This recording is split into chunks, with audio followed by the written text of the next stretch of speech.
rated T to M. Hey, want to hear a PC Game Pass ad? I'll take your silence as a yes. Want new games on day one like Call of Duty Black Ops 6 or Stalker 2? I thought so. How about unlocking all the League of Legends champions when you link your Riot Games account? All for one low monthly price? Well, guess what? We got you. Learn more at xbox.com/PC Game Pass or click the banner. Stalker 2 available November 20th, 2024. Game catalog varies by region and over time. And that's the end of the script. This is Sid and Friends in the morning. But you say he's just a friend. Oh, you're my best friend. 77 WABC. Oi! We have an update on those mysterious drones seen flying across the region over the past few days. A New Jersey state senator is now calling for a limited state of emergency and says he wants to ban all drones from flying in the Garden State until the public receives an explanation about what's happening. Meanwhile, the FBI is now involved, and the drone activity was even discussed on Capitol Hill. Action News reporter Sharifa Jackson live in Pennsauken, New Jersey, with more. Sharifa. Yeah, Rick, at this point, the source and reason for the drones, it still remains unknown, but there's growing concerns about what people are seeing, what is happening, especially here in New Jersey. From Garnet Valley, Pennsylvania to Williamstown, New Jersey, everyone has had their eyes to the skies, but what exactly they're looking at and why is still a mystery. The investigation into the drones spotted all across the Northeast is expanding. Federal law enforcement officials testified before two House Homeland Security subcommittees about the possible threats to security. We're investigating, but I don't have an answer of who's responsible for that, of one or more people that are responsible for those drone flights. New Jersey State Senator John Bromnick is calling for a limited state of emergency over the mysterious drones. President Biden was also briefed. Look at it. Meanwhile, more and more sightings of the drones continue to take over social media and the Action News inbox. It is a little creepy. It's a little weird to think about. I heard about it all day in the barbershop that I work at. An FBI spokesperson said the agency is doing everything they can to figure out what's going on. They've also set up tip lines for people to report any sightings. There will be a briefing exclusively for New Jersey mayors along with Governor Phil Murphy about the drones. They'll be joined with local, state, and federal law enforcement officials as they figure out what exactly is going on. Now to the latest on the suspect in the CEO murder. Luigi Mangione is fighting extradition back to the city, setting up what could be a weeks-long process. And Governor Hochul says that she will intervene. Here's the latest that we know. We're learning more about the writings in his possession when he was arrested. Mangione shouted at reporters as he walked into a Pennsylvania courtroom, and he was denied bail. Allie Bauman kicks off from Pennsylvania. She was in court as the suspect made his first appearance. Luigi Mangione did not seem shaken inside the courtroom. He sat up straight, at times smiled, and often looked around at the rows of reporters, mouthing to himself as if he was counting the number of people in the room.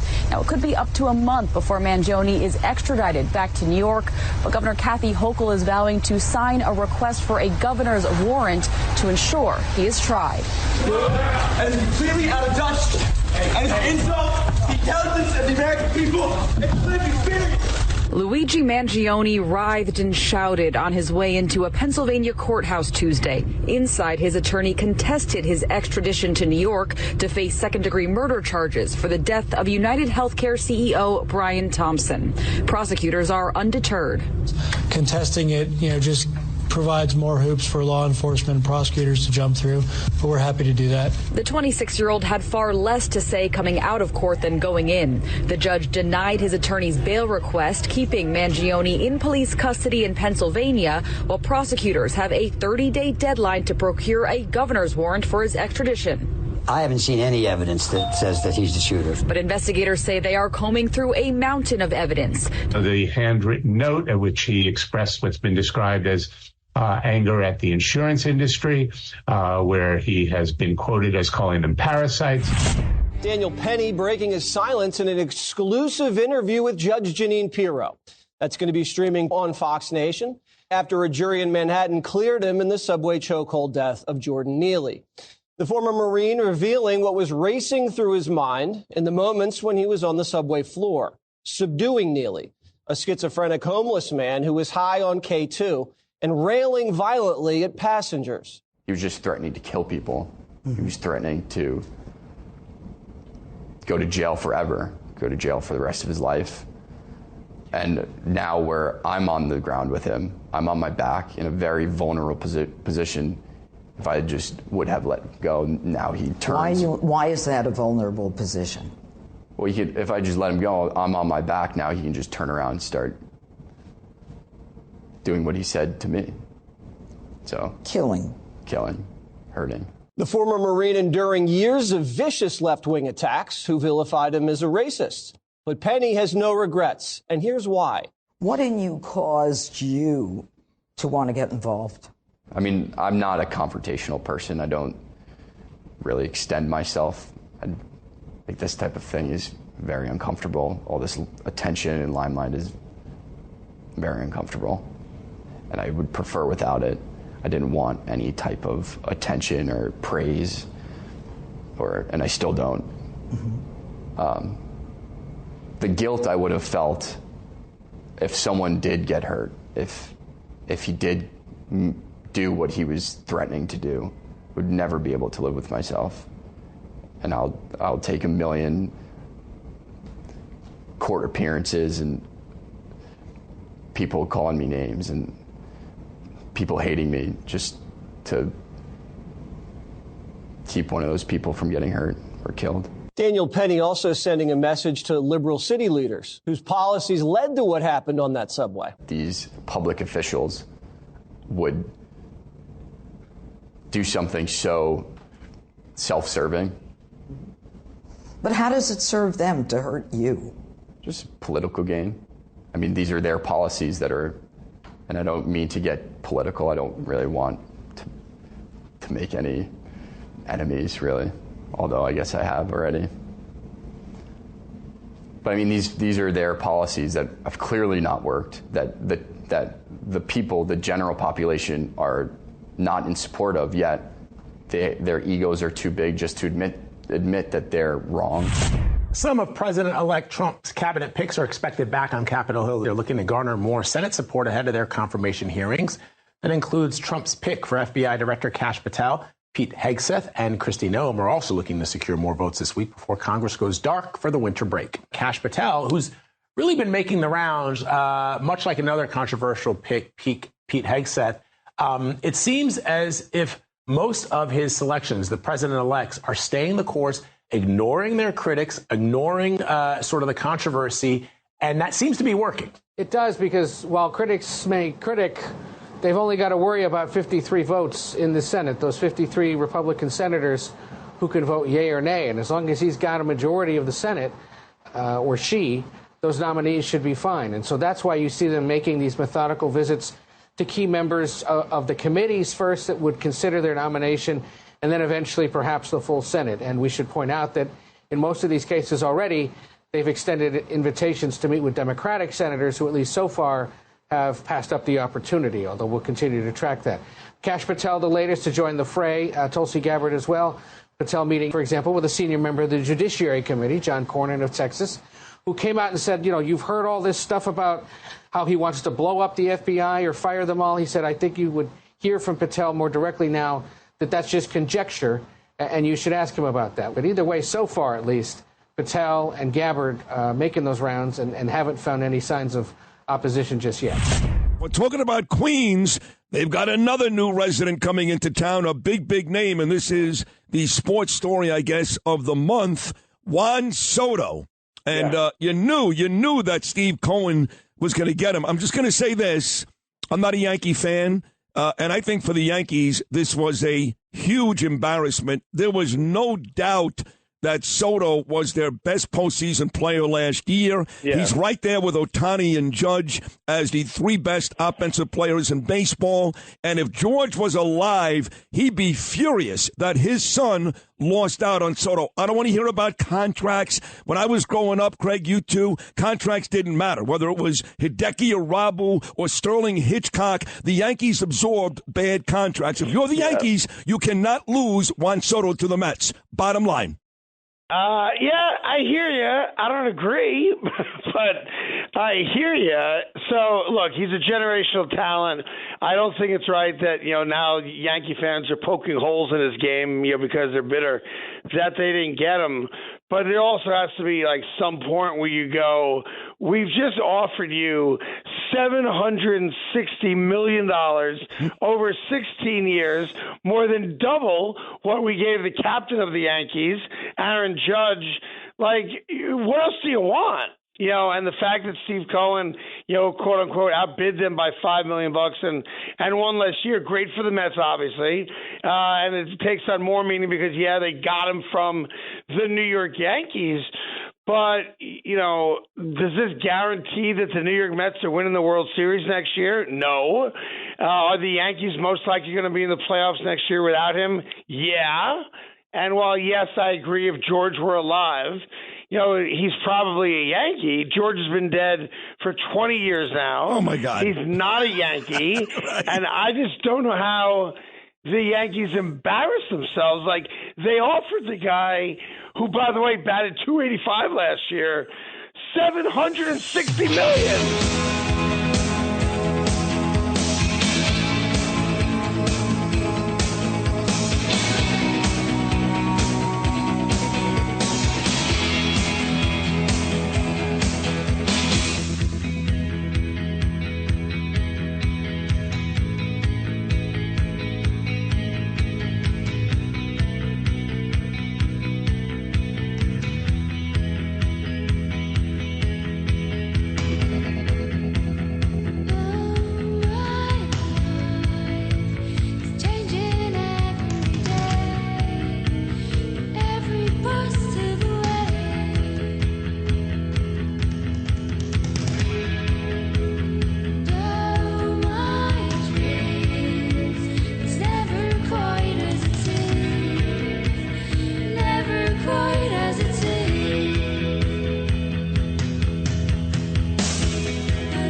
Dolores, the Cranberries at 6:15 on your Hump Day Tunnel to Towers Wednesday on the best talk show in America. That's us for Sid Friends in the morning. Rainy Wednesday in New York City. A lot to cover here today. I mean, a lot. Local stories, national stories. But I got to tell you, I walked off the elevator this morning. This is circa 5 a.m. for some of you New Yorkers that are just waking up. And Lou's smiling. He has no idea where I'm going, but I think he thinks he knows where I'm going to go.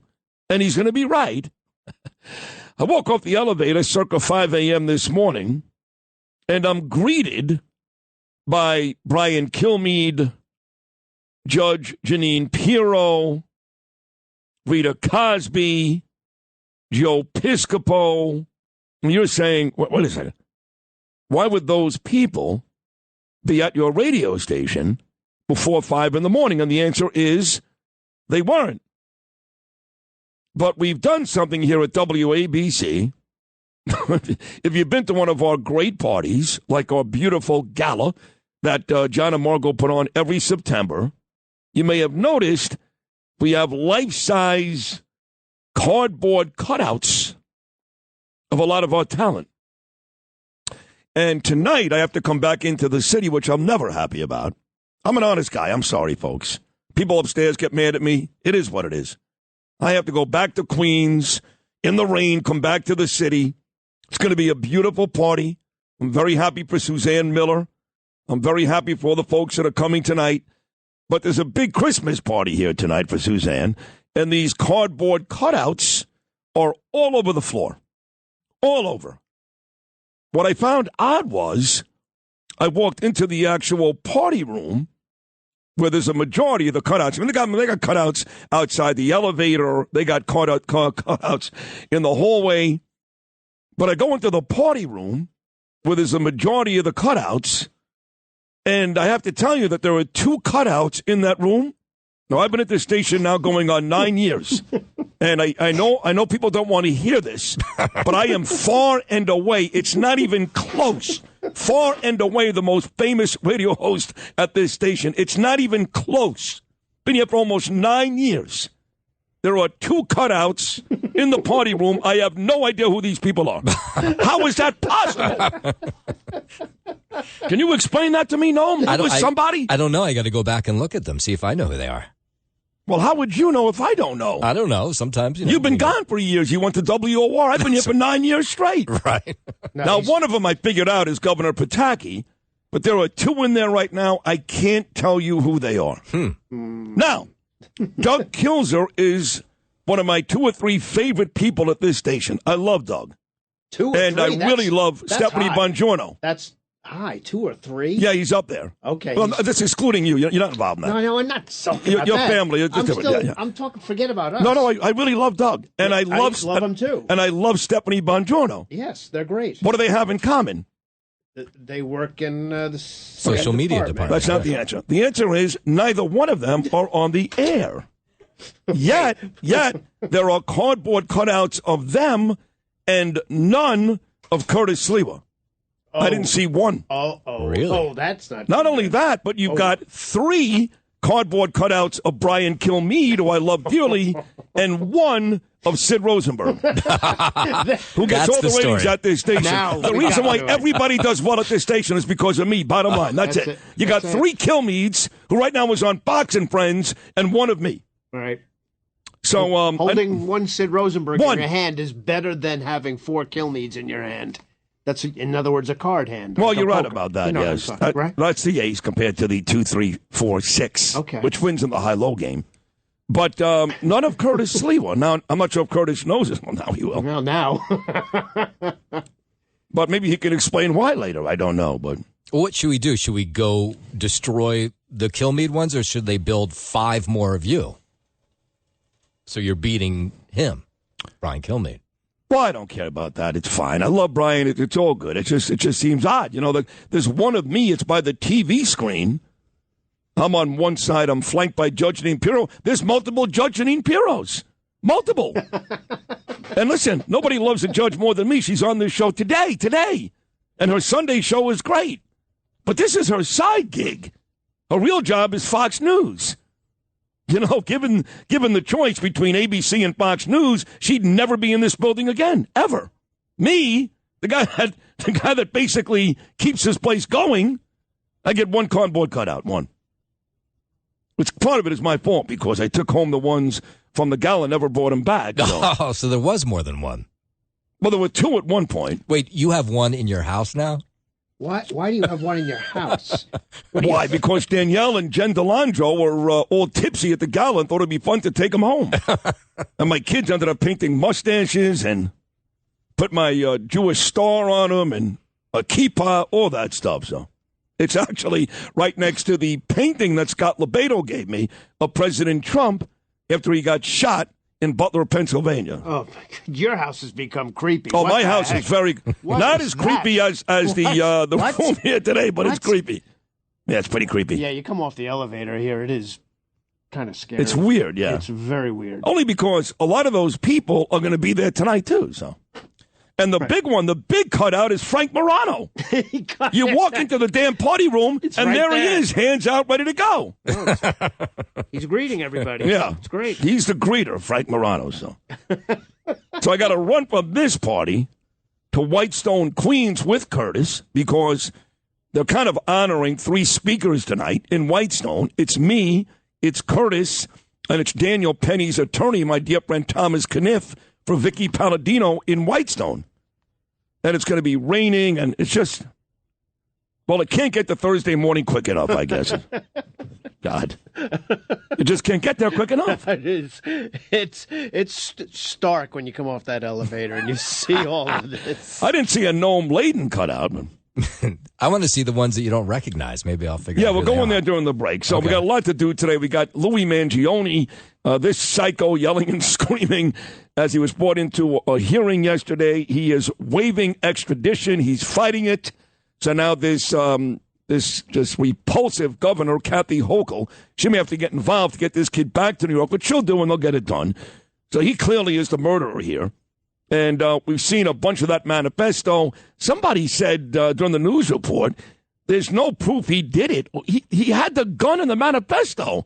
What more proof do you need? Yeah. I mean, there's overwhelming proof that he did it. And he's yelling and screaming. He's a psycho, this kid. So that's a big story today. You got Daniel Penny. He did the interview with Judge Jeanine Pirro. She's going to join me later on today. Penny on this show probably next week.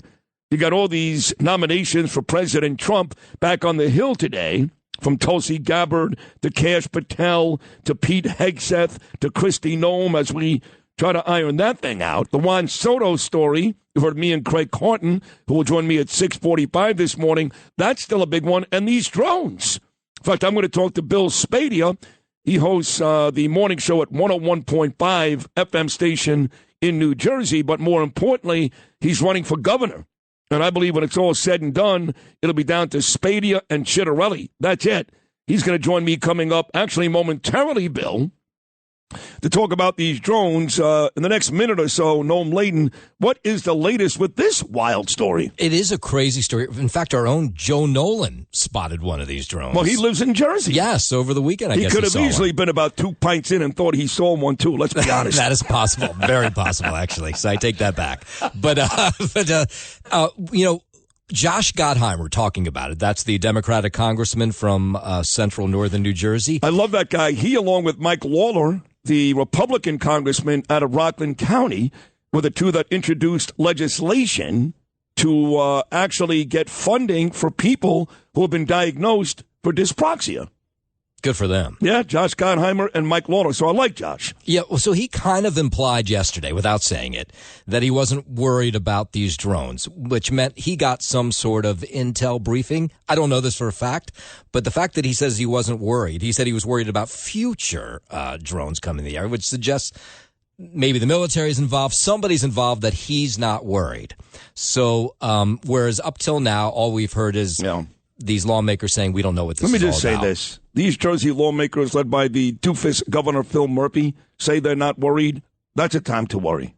That's all I'm going to say. You make a good point. Yeah, there it is. So we're going to talk to Bill Spadea, once again, morning show host in New Jersey, running for governor, coming up next. Then we'll talk to Craig Carton, then the great Curtis Sliwa. 0 cardboard cutouts, Curtis Sliwa. Yeah, we need a Joe Nolan. Where's his? No Joe Nolan. No. Yeah, it's crazy. The Jew in the City. She was out with me and Bernard quite a bit way back when. Her name is Allison Josephs. Has not been on. I got to go maybe 4 years ago. Bernie was still alive. She makes her return today. She's arguing that television is the reason why anti-Semitism is on the rise, and she did a study on that. She'll join me. Siggy Flicker, Scott LoBaido, and Judge Jeanine Pirro. It's a monster Wednesday edition of Sid Friends in the morning. But again, when we get back, these drones in New Jersey, what the hell is going on? Radio host and gubernatorial prospect Bill Spadea set to join me next.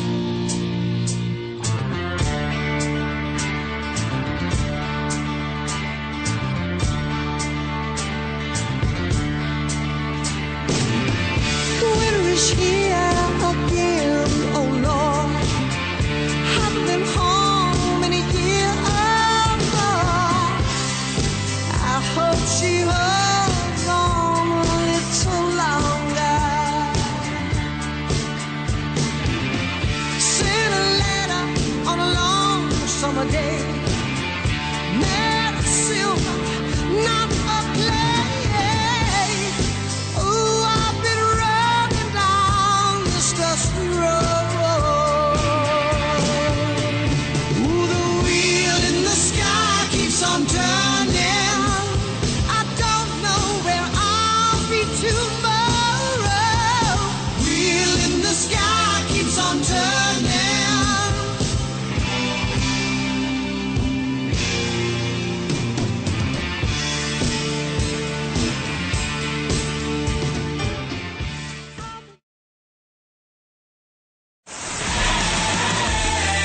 and Friends in the Morning. 77 WABC.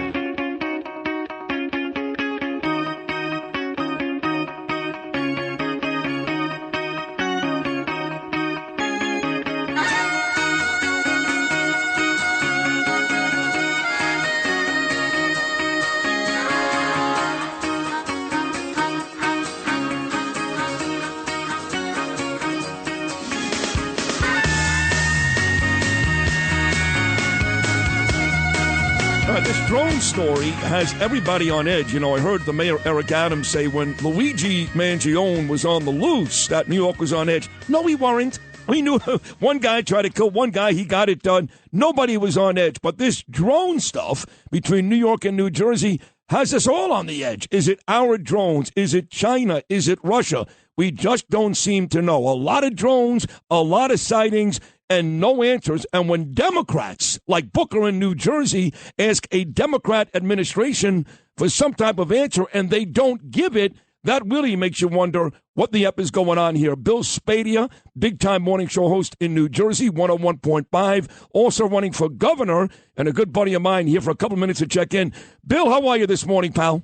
Sid, good morning. Thanks for having me on. Boy, what a story this has developed into. It really has, and no one has any answers. I know you've been on Fox News, you've been on Newsmax, all these networks. You're in Jersey. Yeah. Phil Murphy, the governor, he's a louse. He's no good, but he's as confused as anybody else. What's the story, Bill Spadea? Well, let me say this. Last week, so first of all, this story now has been running for about 3 weeks, and when we first heard about it, I will be honest, Sid, most of us here at the station and on the campaign and most of the listeners did not think much of it. They thought, yep, a couple of drones in the sky. Maybe it had to do with the Disney show that happened in New York Harbor. Not a big deal. We were even joking about little green men. Now you fast forward. Last week, I asked my listeners, I said, let's call Governor Murphy's office because the fact that he has not made a statement about this in 2 weeks is concerning. We flooded his office with tens of thousands of calls and inquiries, and a couple hours later that morning he made a statement. The problem, Sid, is he showed that he had no idea what was going on. So here's my concern. Picatinny Arsenal, the base in northern New Jersey, said they did not launch any of the drones. Then you have the FBI testifying yesterday saying, we don't know what these drones are. Sid, I asked the question earlier this week. I said, either we have a U.S. military sanctioned operation and someone's lying to us, or we have a government that is so incompetent that they have no idea how we have these vehicles flying just a few hundred feet over very sensitive areas in the Northeast. This is very concerning at the least. See, the problem is either answer is no good. It goes back, you can appreciate this. He was your governor, Chris Christie, with that whole traffic jam on the George Washington Bridge. If he actually called for it, that's no good. If he didn't know about it, he's the captain of the team. Right. He needs to know about it. So either way, Christie was screwed. This is kind of the same situation. I want to chalk it up to ineptitude. I really do. That would be my gut feeling. What's your gut feeling? Well, if it is complete ineptitude, then that means we as a nation, thank God President Trump is going to be taking office very soon, because we are clearly vulnerable either to our enemies or, who knows, some corporate entity that is deciding to test. One Air Force retired general said maybe this is just a test for a future consumer product of flying cars. I mean, I don't know. Any theory is game right now. My concern is that whether that's true, whether that Air Force general was right, or whether this is potentially an enemy force, either way, how is it possible that we are not defending the skies over New Jersey and New York? And if, in fact, it is a government operation and we should have nothing to worry about, then say that. But let me say, Sid, why is it that Governor Murphy and others have come out and said there's nothing to worry about, there's no threat? Who told them that? How do they know that there's no threat? They don't know, and I know a lot of folks in New Jersey said that to Phil Murphy yesterday. How do you know that there's no threat? About 60 seconds to go here. Again, I introduced you as a man running for governor. 3 or 4 guys running. I know 2 or 3 of you guys. 3 of you guys have been on this radio show before, but you seem to have a lot of the momentum, Bill Spadea. How does that campaign look right now? The campaign is looking fantastic, Sid. We have a clear pathway to victory on the June 3rd primary, and then I believe I'm the only candidate that can mobilize the Trump vote, which is very strong in New Jersey. The president only lost this state by about 5 points, but at the same time appeal to those middle road Democrats and independents who, quite honestly, Sid, with the radicalism and extremism of the Democratic Party, they are looking for a home. They're looking for a home that is pro-Israel. They're looking for a home that is pro-family and pro-worker, middle-class worker, working-class families. And I'm that guy, and I'll tell you this, as governor, this would not stand. I would be not only transparent, but I would be pushing the envelope with the administration in Washington to say, what is going on? We are not going to leave our citizens vulnerable to the unknown. Something needs to be done. We need real courage and leadership. Can't argue that. Of course, we do very, very well in Jersey. I know you got your own big-time morning radio show. They love you there, as they should, but we do very well. So the odds are you and I will be talking quite a bit over the next few months until that June primary. Thank you for hopping on today. Good luck to all you folks out there in Jersey finding out what really is going on. Bill Spadea, we'll talk again very soon. Thank you so much. Appreciate you very much. You too, pal. You got it, pal. You too. There he is, the morning show host at New Jersey 101.5 and running for governor, my friend Bill Spadea. Quick break. When we get back, we'll talk a little baseball with Radio Hall of Famer Craig Carton right here on the Wednesday edition of Sid Friends in the Morning. Strike the flint upon the stone and tell me why. If I yell out at night, there's a reply of blue silence. The screen is no comfort, I can't speak my sentence. They blew the lights at Heaven's Gate, and I don't know why. But if I work all day on the blue sky mine, there'll be food on the table tonight. Still I walk up and down on the blue sky mine. There'll be pain in your pocket tonight. Stop hoppers fly to the shareholders. They're crossing their fingers, they pay the truth makers. Sid on Sports. Oh my goodness! Sponsored by Peerless Boilers on 77 WABC. Oh, thank you very much, Sydney. Sports sponsored by Pete Morgan and Peerless Boilers. Go to peerlessboilers.com, paviliontankless.com. Find a dealer near you. They are the world's best built boilers. We will begin with the Major League Baseball offseason and the annual winter meetings, which began yesterday in Dallas. The Yankees are off and running with their plan B following Juan Soto's decision to sign across town with the Mets. 2-time All-Star Max Fried and the Yankees agreed to an 8-year, $218 million contract. Sources did reveal yesterday the largest guarantee for a left-handed pitcher. Fried, 30 now, who blossomed into one of the best pitchers in the National League over 7 years with the Braves, is a 2-time All-Star with a 2.81 ERA over the past 5 seasons in Atlanta, tops in the majors, just ahead of Corbin Burns among MLB pitchers, MLB starting pitchers, I should say, over that span. Fried joins one of the deepest rotations in baseball, which already includes Garrett Cole, Carlos Rodon, Luis Gil, Clark Schmidt, Nestor Cortez, and Marcus Stroman. In 2024, Fried posted a 3.25 ERA and 174 in a third innings, struck out 166, walked 57, gave up only 13 home runs, and led Major League Baseball with a pair of complete games. His year-by-year ERAs over the 4 previous seasons, 2.25, 3.04, 2.48, and 2.55. It's a good lefty arm for the Yanks. Heading to the ice now in Elmont, where the Islanders fell to the Los Angeles Kings by a score of 3-1. Anders Lee scored for the Isles, who had won their previous 2. Up next for them, they'll host the Chicago Blackhawks tomorrow. Out in Jersey, the Devils couldn't find the win column either, losing in overtime to the visiting Toronto Maple Leafs. Final score there, 2-1. Andre Palat gave the Devils a 1-0 lead at the 7:16 mark of the second, scoring off an assist from Jesper Bratt, who was Palat's first goal since November 12th against Florida, a span of 11 games. Up next for the Devs, they'll host the aforementioned LA Kings tomorrow in the 4th game of a 5-game homestand. Looking ahead to tonight, the Rangers are back in action up in Buffalo, getting ready for a 7 p.m. puck drop against the Sabres. Nothing doing locally on the NBA hardwood, but the Knicks will be back out there tonight at home, getting set to welcome in the Atlanta Hawks for a 7 p.m. tip from the Garden. Craig Carton coming up on Sid and Friends in the morning. We'll have more on that New York Knicks outlook, I should say. That's a good basketball team. Sports sponsored by Pete Morgan and Peerless Spoilers. Go to peerlesspoilers.com, paviliontankless.com. Find a deal near you. They're the world's best built boilers. I'm Justin Ellick on 77 WABC. This is Sid and Friends in the morning. 77 WABC. This next one is the first song on our new album. It just came out this week, and the song is called Surrender.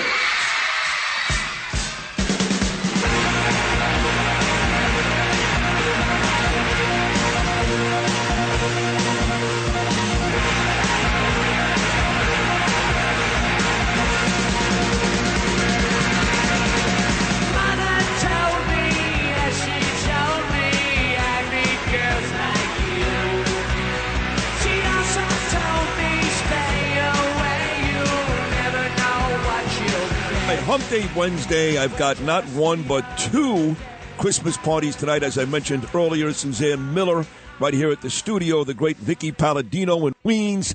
So we'll have a little fun, a little radical departure from Daniel Penny or Luigi Mangione, be the anti-Semitism czar of Brooklyn for President Trump. Put that stuff aside for a second. We'll have some fun with one of the greats. He's now a Radio Hall of Famer and now doing a tremendous job as the host of Breakfast Ball on Fox Sports 1 every weekday morning. He's my dear friend, the great Craig Carton. Craigie, good Wednesday morning, buddy. How are you? Yes, good morning. Multiple Christmas parties, holiday parties. Look at you. I've been invited to 4 parties tonight. I swear to God, I'm going to 2. I had to turn down 2. Wow. So there's a pecking order in Sid Rosenberg's life of what parties you grace with your presence. The real question is your presence the gift? Or do you bring a little something just in case you're not enough? No, my presence is the gift. Trust me. I feel the same way. Especially like if you have a friend who, I know this is taking it a bit of a leap, but those dopey destination weddings, like, dude, if I got to get on a plane, fly somewhere, you get a hotel for a couple nights and all that nonsense, I ain't buying you a gift. No. You're 100% right. And I've done those every now and then, and they are a pain in the ass. They're very expensive. I mean, my destination wedding was I went from one borough to another. I got married in Brooklyn, so it's a big deal. Hey, honey, we're going to Queens. Woo! Or did you pull the old, there's an old radio bit, like you give a listener a chance to go to Jamaica. Oh, yeah. And it was like, oh, yeah, we're going to Jamaica. And you wind up at a lousy LIRR stop in Queens.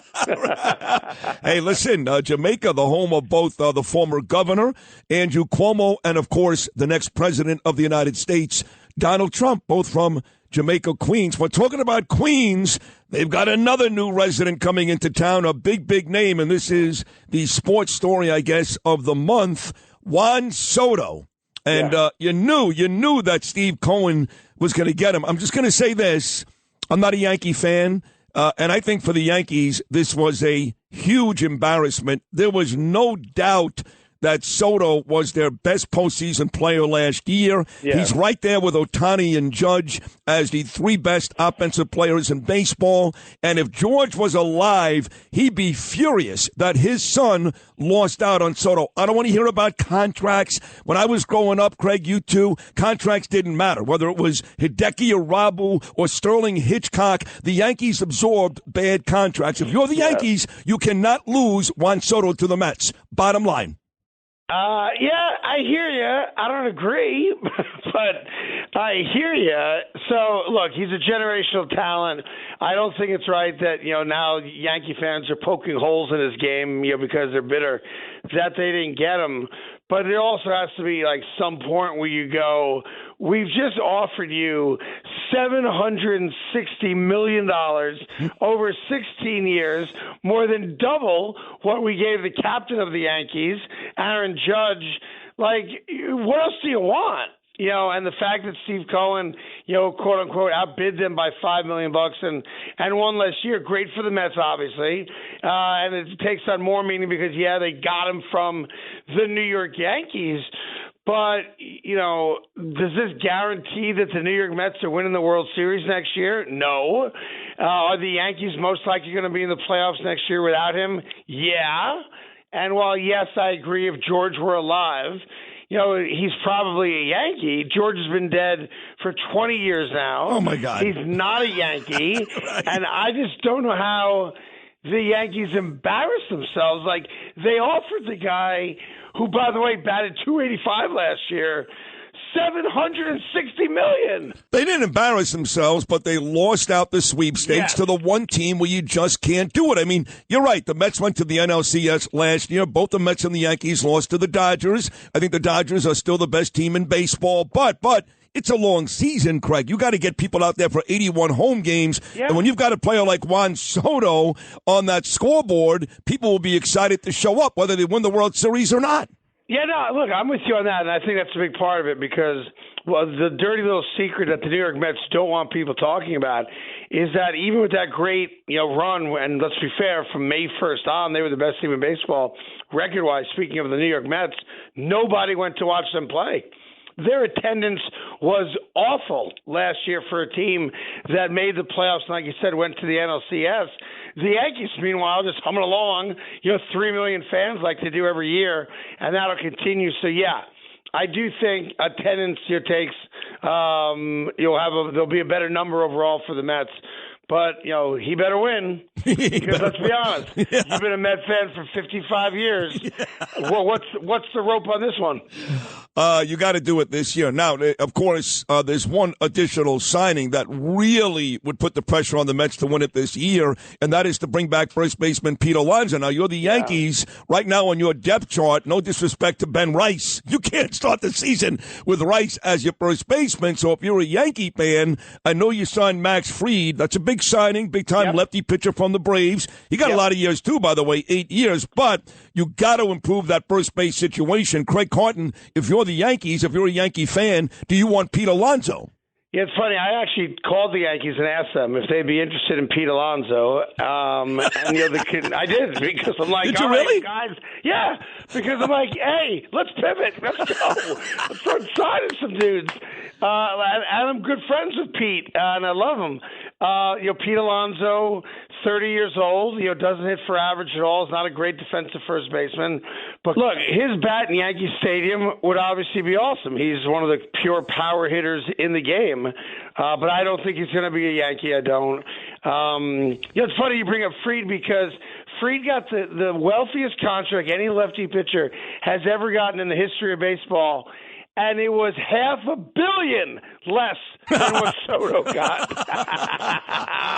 It is good to be Juan Soto these days. This is the great Craig Carton, Radio Hall of Famer, those big days at WFAN, now doing a tremendous job as the TV host of Breakfast Ball every morning on Fox Sports 1. Let's shift gears. Right now, we are kind of top-heavy. There are very good football teams in both conferences, but we got a pair of 12-win teams. One's the Lions. They look relatively unbeatable. The other, Kansas City. They don't win by big margins every week, but it doesn't matter. They've won the last 2 Super Bowls, and Mahomes finds a way to win football games. Is it as easy as Lions versus Chiefs? Or do teams like, I don't know, Green Bay should scare at least teams like the Lions? Yeah, it's a good question. Look, I think at the NFC it's a 2-horse race, and there's only 2, and that's the Eagles and the Lions. Let's see if the Eagles implode now with this nonsense between Jalen Hurts and AJ Brown. You don't think on a Sunday? Look, the Eagles have played great football. They've won 9 straight. You could make the very good argument Barkley should be the MVP. But for a team that's got Devontae Smith and A.J. Brown, Jalen Hurts can't throw the football. I'm telling you that the Green Bay Packers can go to Philly with Jordan Love and beat that team. Yeah, see, I don't think they can. I think the wild card in the NFC, believe it or not, is actually the Rams. I think if the Rams, because they've got a Hall of Fame quarterback in Stafford, if Cooper Kupp and Puka Nacua are both healthy, which is rare, they've got as good a wide receiver duo as there is in the league. They're building a pretty good running back by committee, with Williams and with Corm now. And I think the Rams are a problem for people. They damn near beat the Lions in Detroit in the playoffs last year. They're well coached, like I said, Hall of Fame quarterback in Matthew Stafford. I still think it's Detroit and Philly. But if there was a team that would scare me, it would be the Rams, not the Packers. Listen, I can't argue that. The Rams are now 7-6, and what did they do last week? They put up 44 points and beat Josh Allen and the Buffalo Bills. They are that good. You're right. Those wide receivers, that may be the best wide receiver in corn football, and the Michigan rookie Blake Corum. Watch him. You're right. Another very good running back. You know, you look at the NBA now, too. We'll move from league to league. We did baseball. We did football. Knickerbockers, I think they've won 5 out of 6. Towns is a double-double waiting to happen. Brunson is always good. The rest of those guys kind of pick their spots. But I got to tell you, the guy on the Knicks that I love watching play, that is much better than people even talk about, I think is Anunoby. He gets very little talk, Craig Carton, but that kid can play. No, he's a stud muffin. Absolutely right. And while the New York Knicks have won 5 out of 6, you can see what this team, why they're going to be so problematic for everybody else when it comes to the playoffs, because they do it all. They're a damn good defensive team. They've got like the best offensive rating in the sport right now. They can beat you inside. They can beat you outside. They've got a clear general on the court in Jalen. Karl Anthony Towns, if you take Jokic and put him aside for a second, Karl Anthony Towns is the MVP of the league right now. And I know I'm a Knicks fan, so, shut up, you dumb Knicks fan. I'll give you a Charlie Kirk. Prove I'm wrong. I love Charlie. Yeah, so Anunoby's great. Bridges found his shot again, at least the last couple of weeks. And they're fun to watch, man. And it's funny, when you were saying that, I thought you were going to go down the road of Josh Hart. Because Josh Hart is like the Swiss Army knife for this team. And if you haven't watched a lot of Knick basketball, that dude does everything. He plays damn near 48 minutes a night, and he does it all. I love Josh Hart, and he's one of those rare guys that, we all love the 90s Knicks and the gritty toughness. Josh Hart could have played on those 90 Knicks teams. Oh, there's no doubt. He's a very you're talking about being an unselfish player. He can go out there and score 24 points, but he does all that nasty, gritty, dirty work like Charles Oakley would do, except he's actually a very talented offensive player. He is the heart. Josh Hart is the heart of that Knick team, but the athleticism of Anunoby just continues to shock me almost every night. I know that our guy over there from Duke, who we drafted years ago, was having a good year for Toronto. Right now, quickly kind of disappeared, but R.J. Barrett's having a very good year. But turns out that was a pretty good trade for the Knicks. So in wrapping this up, Craig, you're a pretty tough guy, strong kid. You can handle yourself, and this has nothing to do with sports. So, you just did a little dice right there, you're right. So I got really heavily involved in this Daniel Penny case. One of his attorneys, Thomas Kniff, happens to be one of my very, very best friends, and I was there from day one before Fox News jumped on it. Everybody else jumped on it. I was bringing Kniff on from day one. We get the not guilty verdict back a couple of days ago. I have been in a situation not that long ago where I defended an Orthodox Jew against a half-drunk black guy 11 o'clock in the morning and was ready to have a physical altercation. I was scared. I admit it. I was scared, but I did it. Now that this verdict came back not guilty, I would do it again. Craig, you're in the city. You're on the train. You see something go down after this Penny verdict. Are you stepping in? Yeah, look, I don't know that the Penny verdict has much to do with it. You're either the type of person that does or doesn't. And I think we all hope and think that we are that type of person. And, knock on wood, we're never in the position like you were in, like Penny was in, to find out who we really are at our core. Because right now it's just, talk, right? I think I'm that guy. Yeah. I'd like to believe I'm that guy. But push comes to shove, if there's a crazy, drug-fueled, crazy man on the train, I don't know what I'm going to do. I'd like to think, obviously, I step up and protect my own. But if he's a half a card down for me, do I sit on my ass? I don't know. I'm not going to be a tough guy and tell you, I get up and I take care of business. I'd like to think I would. Yeah. I also don't ride the subway anymore, because why even put myself in that spot?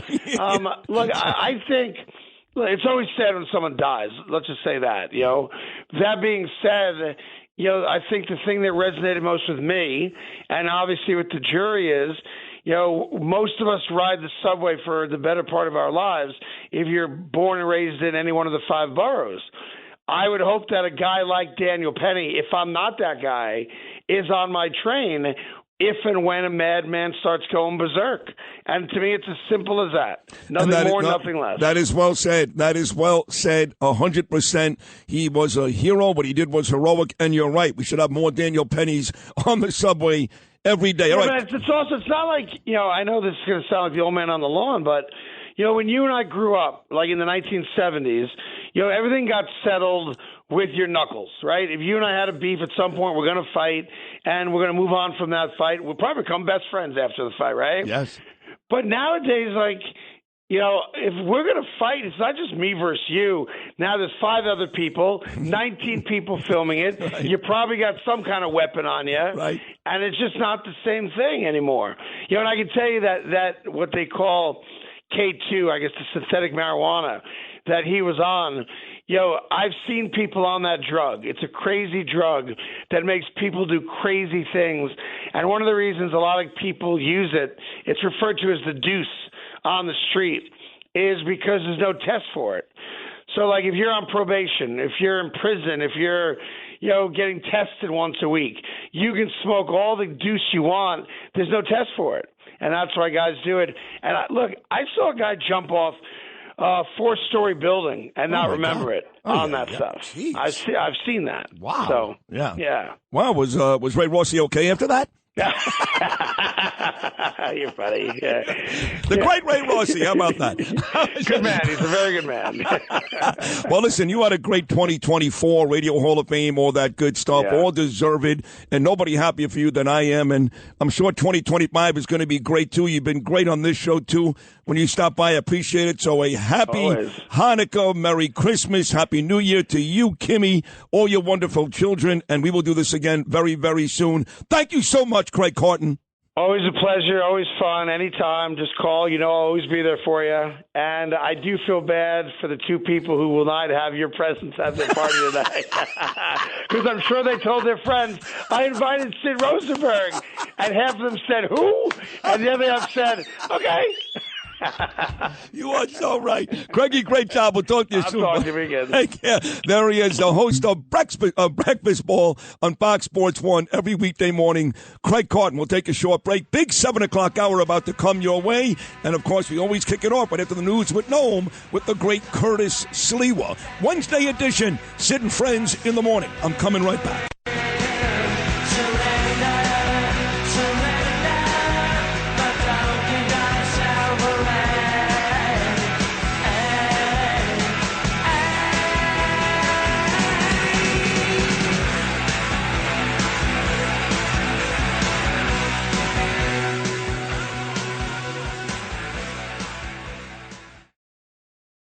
Entertaining and informative. This is Sid and Friends in the Morning. 77 WABC.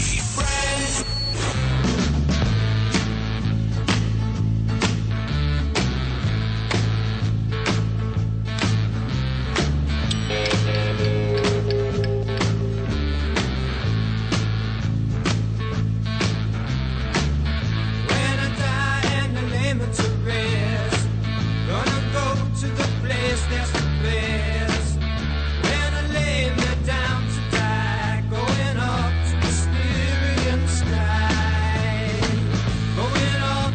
So I walked into the control room this morning where Justin and I spend an hour together, naked.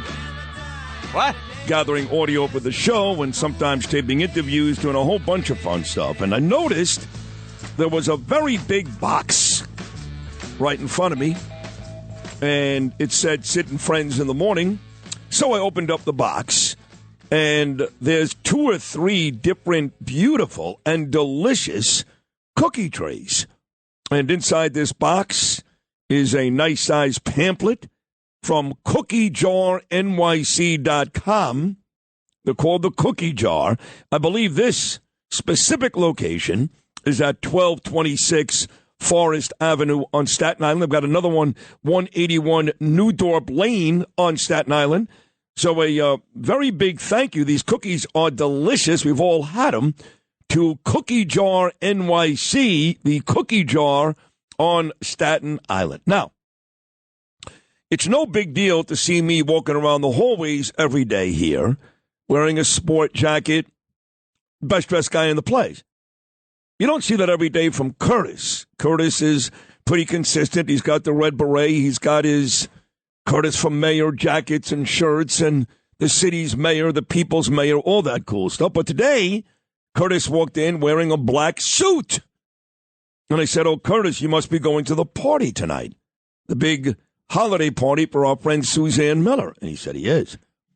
I said, you know, when you walk in here, get off the elevator, it's kind of creepy, but you're welcomed by cardboard cutouts of two people, Brian Kilmeade and Judge Jeanine. Now, Kilmeade is on this show every week. I think it's fair to say that, including Morano, there's no host at this station closer to Brian than me. Pirro is on this show every week. She'll be on today. But the truth is, ABC's their side gig. They're Fox News people. They make millions of dollars to work at Fox News. You, Curtis, this is your place. You're right there at the very top of the talent list, right there. And how can you explain that there were 2 or 3 cardboard cutouts of Kilmeade and Pirro for this Suzanne Miller party tonight, and not one, there's only one of me, which is really ridiculous, but at least I got one, not one of Curtis Sliwa. Well, let's see, WABC, the acronym always broadcasting Curtis, right? Yes. Morning, well, on the noon, weekends especially, yes. Right, okay. Yeah. Always, I'm on with you, yeah. 7:15, Monday through Friday, the Rip and Read, 12 to 1. I'm on with Dominic Carter in the afternoon. And then, as you said, all weekend long. Right. So that is interesting. The Brian Kilmeade would have 3 cardboard cutouts. Right. But then again, he is really kissing up to Eric Adams lately. So I'm thinking, because it's Suzanne Miller's party and she's interviewed all these people, yeah, that the reason they didn't put my cardboard cutout up is they anticipate maybe a visit from Mayor Eric Adams. Hold on a second. Hold on. I've been every bit, now I'm not running for mayor like you are. Yes. I've been every bit as vicious as you've been with the mayor the last 6 or 7 months on this show. And Cuomo, too. So there's a cardboard cutout of me, and I've been vicious. But why not you? On occasion, you talk with them. On occasion, they'll reach out. No, I haven't talked to Eric Adams in 6 months. But yes. But they're trying to talk to you. Of course. They're trying to bring him back. As they should. With me, it's over. Finito. Right. Udisgraziata shanda. So I think because it is Suzanne Miller's party, and she's had all these guests, she has decided she does not want to offend him. I don't know. Maybe my cardboard cutout is in storage in Rahway, New Jersey. It's offensive to you. And I got to tell you, whatever it's worth, and Lou, you're the one who told me this, Suzanne always listens to me in the morning, but specifically you and I. Yeah, because she's from Canarsie, or Rosalie to Canarsie. So she loves you. So she's worried about offending I don't know. The mayor and the governor? What about offending you? I don't know. I can't be offended. Come on, you know that. You're not offended, but I am. I'm not. I'm furious. Are you kidding? I'm not going now tonight. What? I'm just looking for any excuse. Now you're gonna create a super problem. I do want to ask you, though, talking about the mayor, and maybe that's why there's no cardboard cutout. We don't want to offend the mayor. Well, remember, if Cuomo shows up, too. Yeah, that could be a fist fight. Right. I was told neither one of those guys are coming, but who knows? Well, look, I was told to be on my best behavior, so maybe they are coming. Okay. All I know is this. You and I are coming together. Yes. And then we're leaving together. Yes. Because me, you, and Kniff, all 3 of us, are set to speak for Vicky Palladino in Whitestone, Queens tonight. But let me stick with the mayor. There's a big story in today's New York Daily News, and it says that the mayor, in terms of his matching funds in his re-election attempt, a lot of his matching funds are, quote-unquote, invalid. The Daily News says that's very bad for the mayor. You say not so bad? Straw donors. That's what got him indicted. That's what will send him to jail unless his kissing up to Donald Trump works. And first off, headline, Wall Street Journal, did I not tell you that Eric Adams has been in daily contact with President Donald Trump? Was I not the first to say it? You were by far the first, and you said it weeks ago. Didn't everybody deny that? Oh, he's lying. He's making it up. Front page, Wall Street Journal. An embattled Eric Adams warms up to Donald Trump. He's on the phone with him regularly. Yeah. Well, look, and people will say this because you don't have these conversations with Trump people. It's not because Trump loves Adams. There is a kindred spirit because Trump does believe that both him and Adams were targeted by the DOJ. But Trump wants to fix New York City, so he's willing to work with both Adams and Hochul. Now, Hochul wants no part of him. Adams needs him, so that's why this relationship seems more budding than it really is. He needs him for a pardon. You know what he needs him for. This guy is like pivot and shift. And I believe that his intel, his police intel, who they're rats there, they always give me information. Have I ever been wrong, Sid? Have I never been wrong. Not once. Apparently, they've been told, prepare for a trip to Mar-a-Lago coming up. Oh, my God. He's going to go and kiss the ring. It better not be December 28th. He's going to go and kiss the ring and buck and bow and pay tribute to President Donald Trump. He so desperately wants that pardon. You know, an indictment can do wonders for you.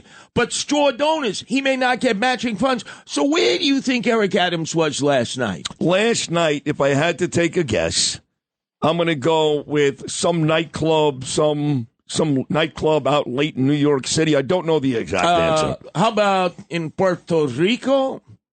How about in the Dorado?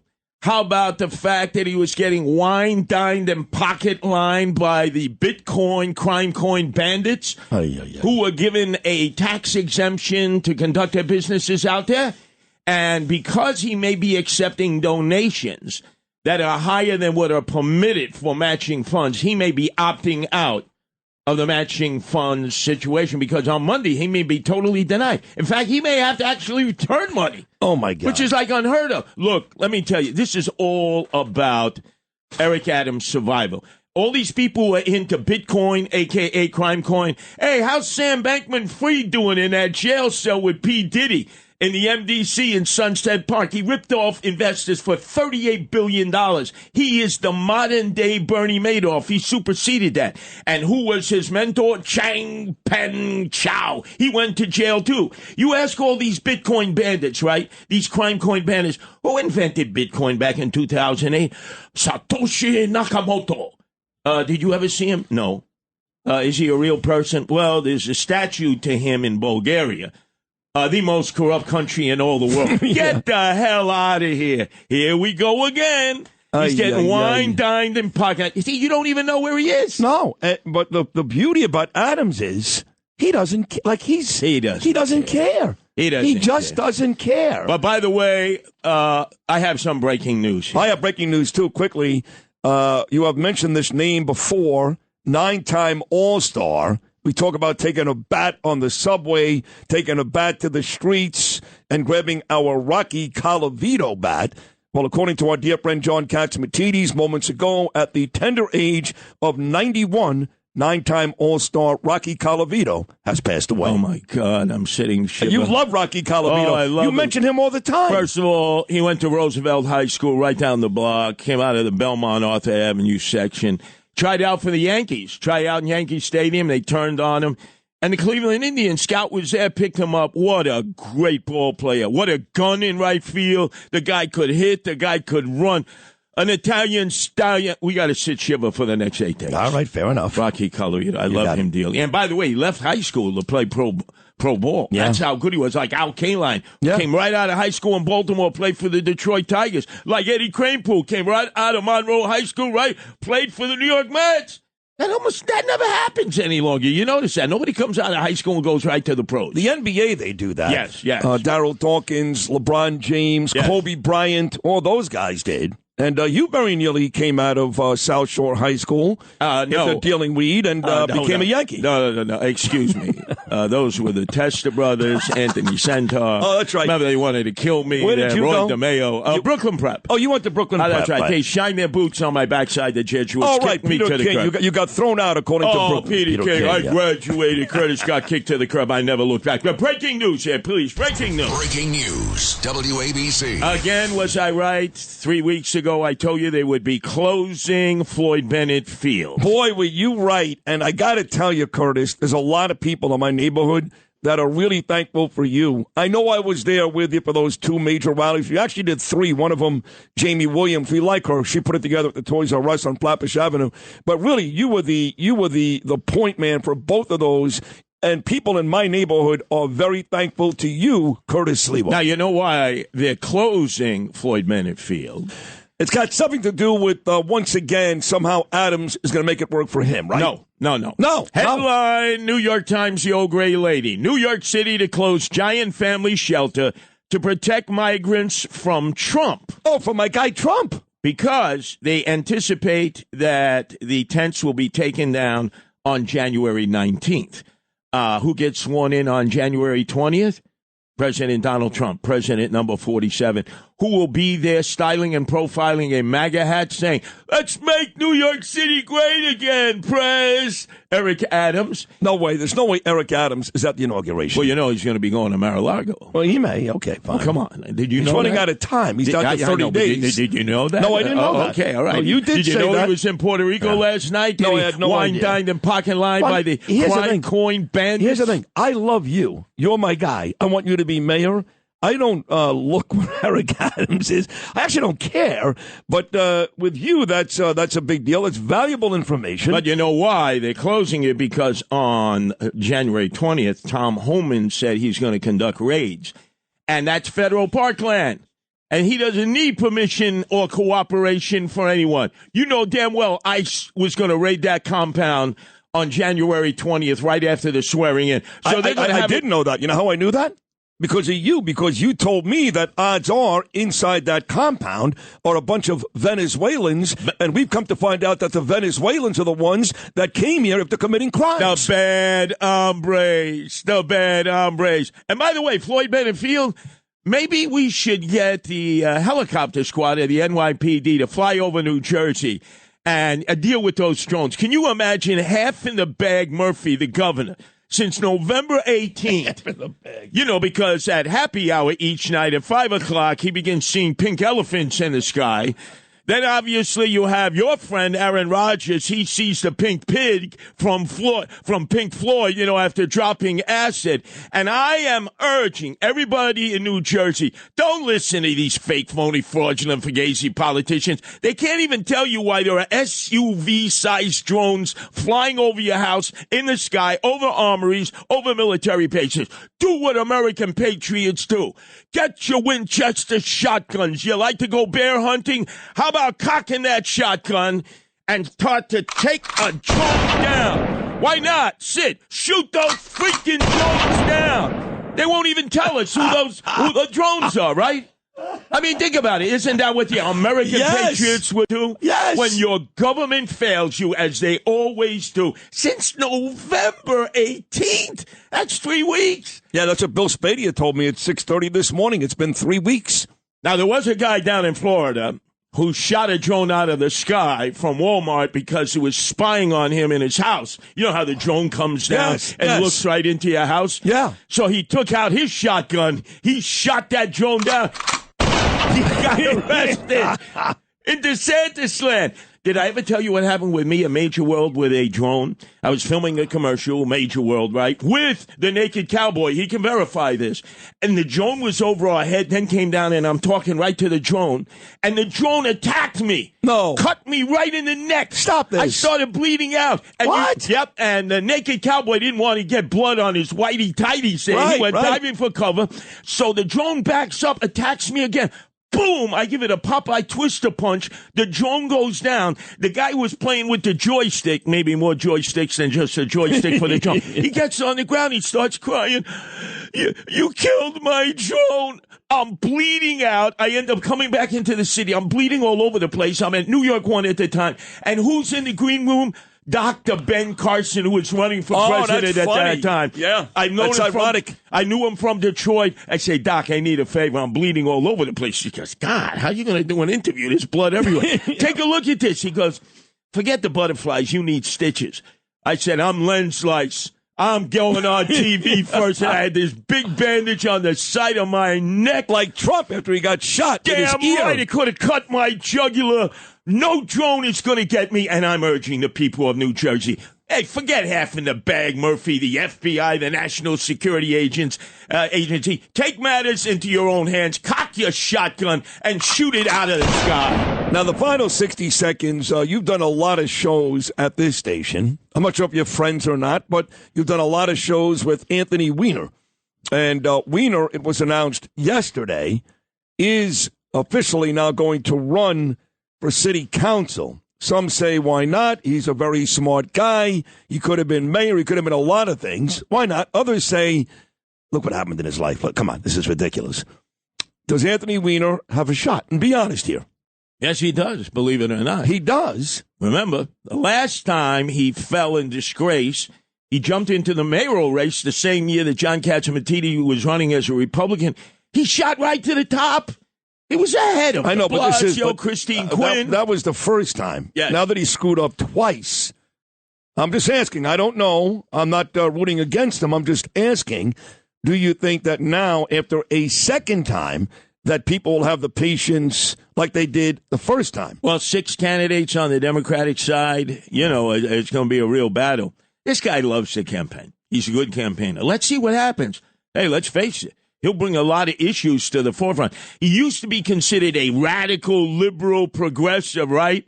Single-payer health. Now he would be considered a conservative Democrat in the Lower East Side. Don't go that far. Where they love communists and socialists. I used to live there on Avenue A in St. Mark's. I'll keep you updated because I'm always in that neighborhood because of all the crime, the emotionally disturbed, the homeless people.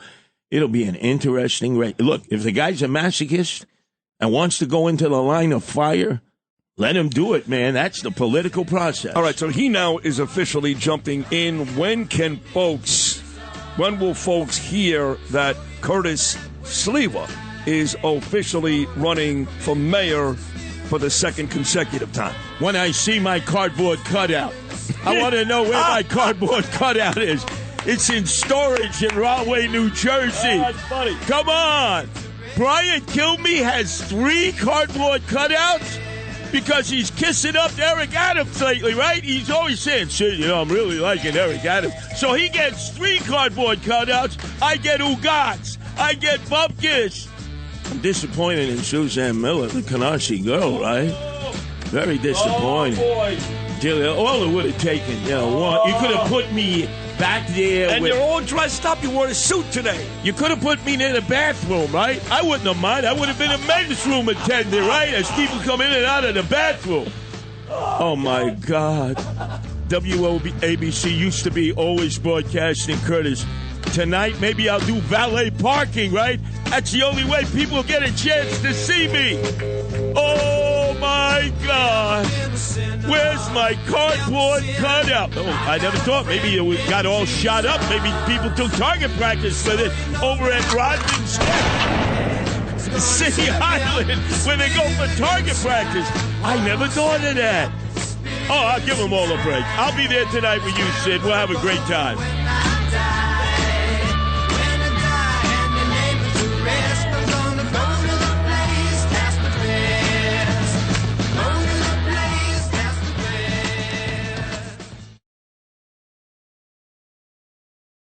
This is Sid and Friends in the Morning. Entertaining and informative. Oh, you're my best friend. 77 WABC.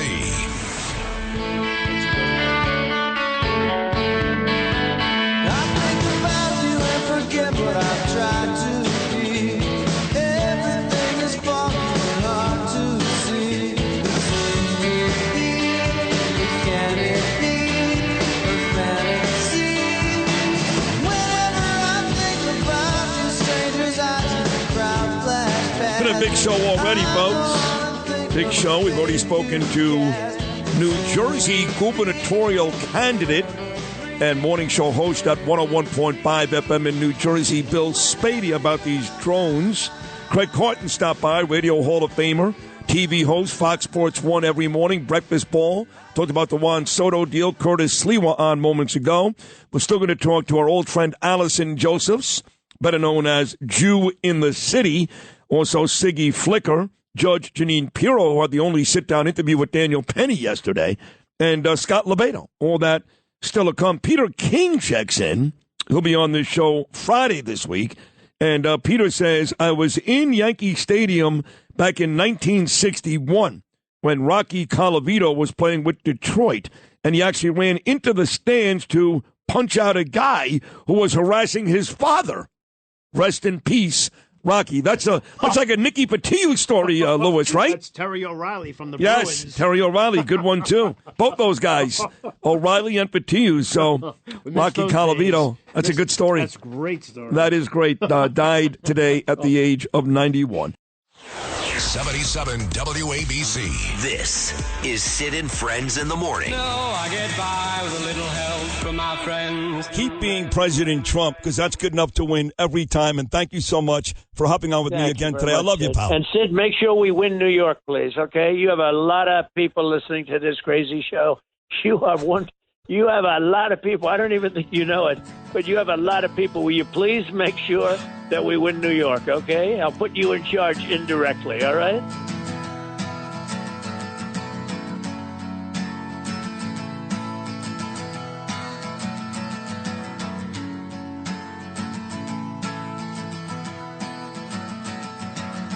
Today is gonna be the day that they're gonna throw it back to you.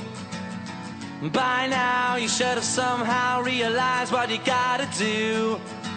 I don't believe that anybody feels the way I do about you now.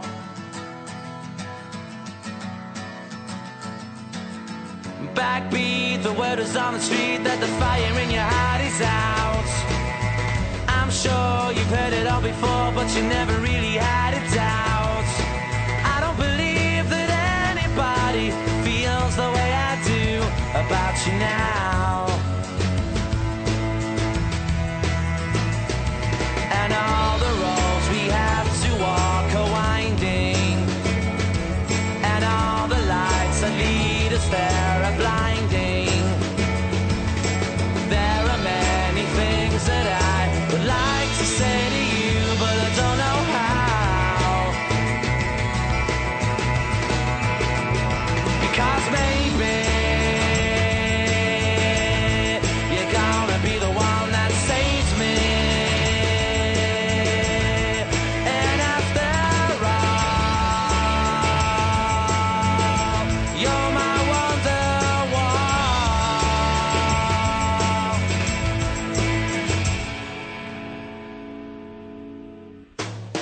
Oasis, Wonderwall, 7:53, rainy Wednesday morning. So I haven't seen this Punim in like 4 years. The last time this young lady was in my studios, my partner was still alive, God rest his soul, Bernard. We were Bernie and Sid at that point. We are now the number one rated Sid and Friends in the morning, but her name is Allison Josephs.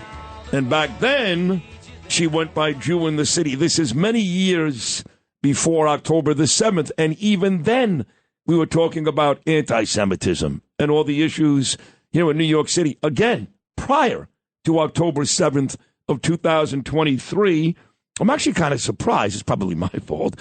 We haven't talked since that day because I do so much, and I'm sure you're aware of all of it. Anyway, welcome back, Miss Jew in the City. How are you? I'm doing well. So great to be back here. Are you still a Jew in the City? You still go by that moniker? I do, but we also added another element to our nonprofit.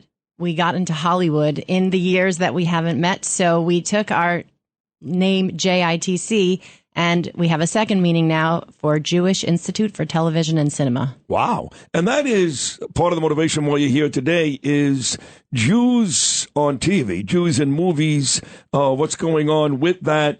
You showed me some statistics where a lot of people, a lot of characters, Jewish characters, aren't even played by Jewish people. And I guess that speaks to anti-Semitism. I'm not sure. Is that basically the motivation behind today's appearance? So the motivation behind today's appearance is a new study that we did in conjunction with the Norman Lear Center at USC.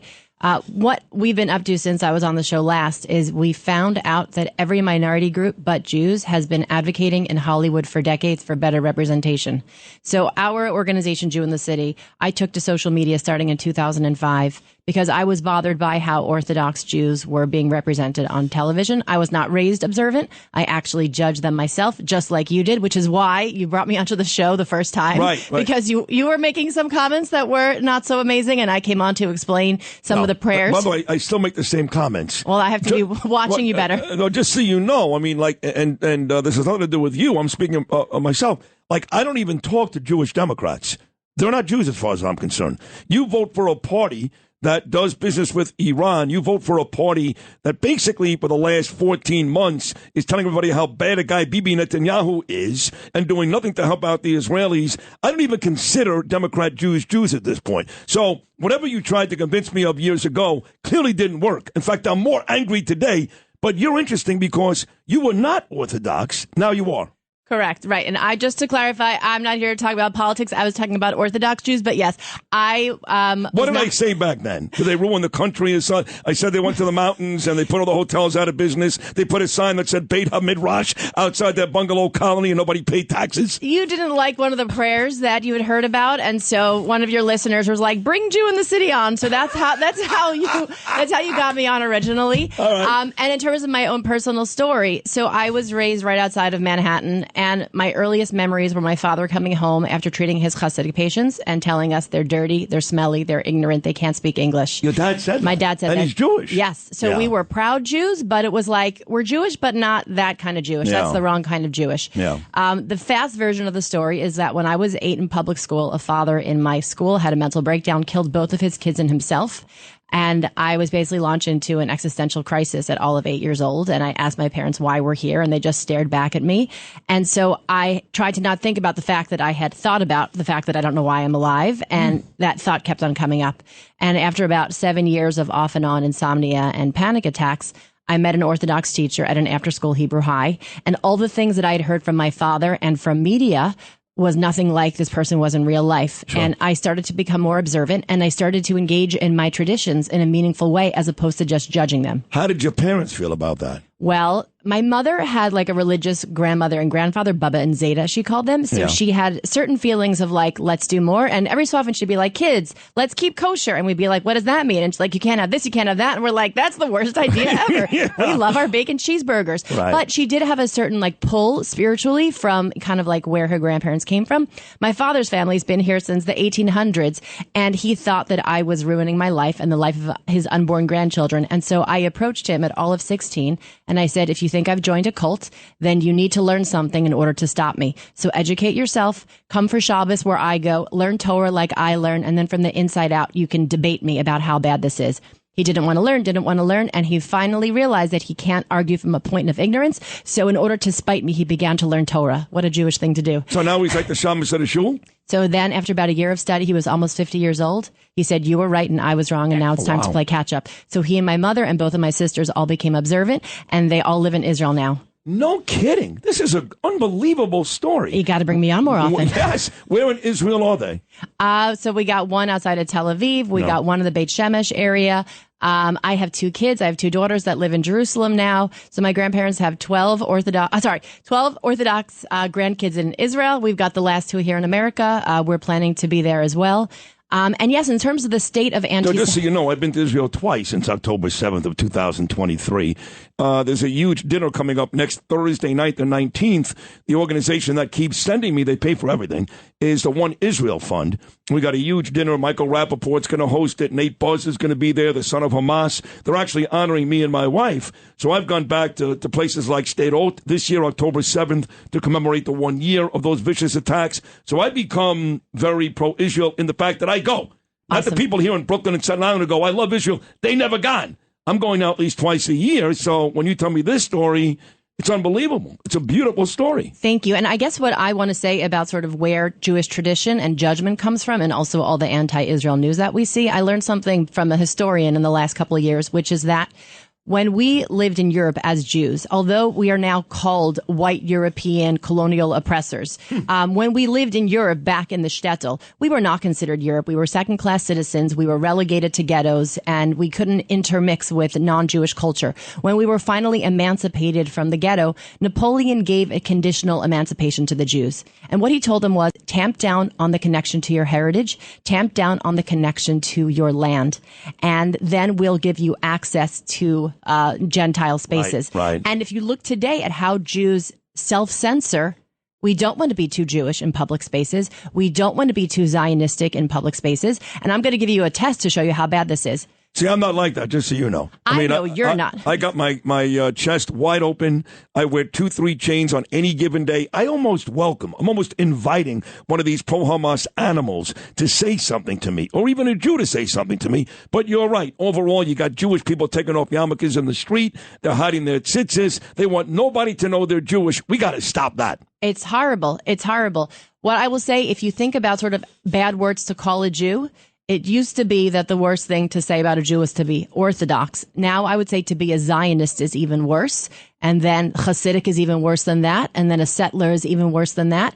Meaning the less that we're specifically Jewish, the kind of more kosher we are in non-Jewish spaces, the more we lean into those specifically Jewish things around our heritage and our land, the worse kind of Jew that we are. And our message behind Jew in the city is that our ancestors said after the Enlightenment, be a Jew in the home, but not on the street. Erase that part of yourself. We're in an age now where everybody is leaning into their identity and they're proud and they're out, and we still have Jews that are censoring. And we're saying, be a Jew in the city. Bring your full Jewish identity everywhere you go. I love that. That is a great message. Allison Josephs, very proud and courageous young lady, Jew in the city. Part of our problem is, too, as you point out with this latest study you guys are doing, is the media. I mean, the media is absolutely killing us. They really have been since October. You can't go anywhere. You really can't watch anything outside of my guy, President Trump, and Bibi Netanyahu and others, where they're pro-Israel, pro-Jewish. The media is killing us. So what I would say the challenge is that people think that Jews run the media. People think that Jews run Hollywood. And so we have to sort of correct some things. Jews founded Hollywood over 100 years ago because other industries were shutting them out due to anti-Semitism. And they went to Hollywood to build an empire of their own, as historian Neil Gabler, called his book.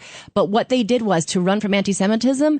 They thought they could do that by erasing themselves. They changed their names to sound non-Jewish. They all assimilated and intermarried. And the idea was we can finally sort of, take off all those negative associations about being Jewish if we just become American and leave our Judaism behind. And so those messages have been built into Hollywood from the very beginning. And so some of the tropes that we found in our study, or some of the problems that we found in the study, was a Jewishness that was a hidden identity. Not so many Jews willing to speak about being Jewish on the screen. We measured 108 characters in this study with the Norman Lear Center. These are fictional characters? These are fictional characters. Yeah. The study looked at scripted U.S. television characters from 21 to 22. Only 18% of the characters even reference being Jewish. And the researchers did not discern shame, but they also didn't discern any Jewish pride. And again, when we're in an age now where we're being told that, all these other identities should be celebrated, why can't we have Jewish pride as well? I do a little acting these days. Really? Yes. I've been in a couple of movies. One about the very famous mob bar, the Gemini Lounge in Brooklyn.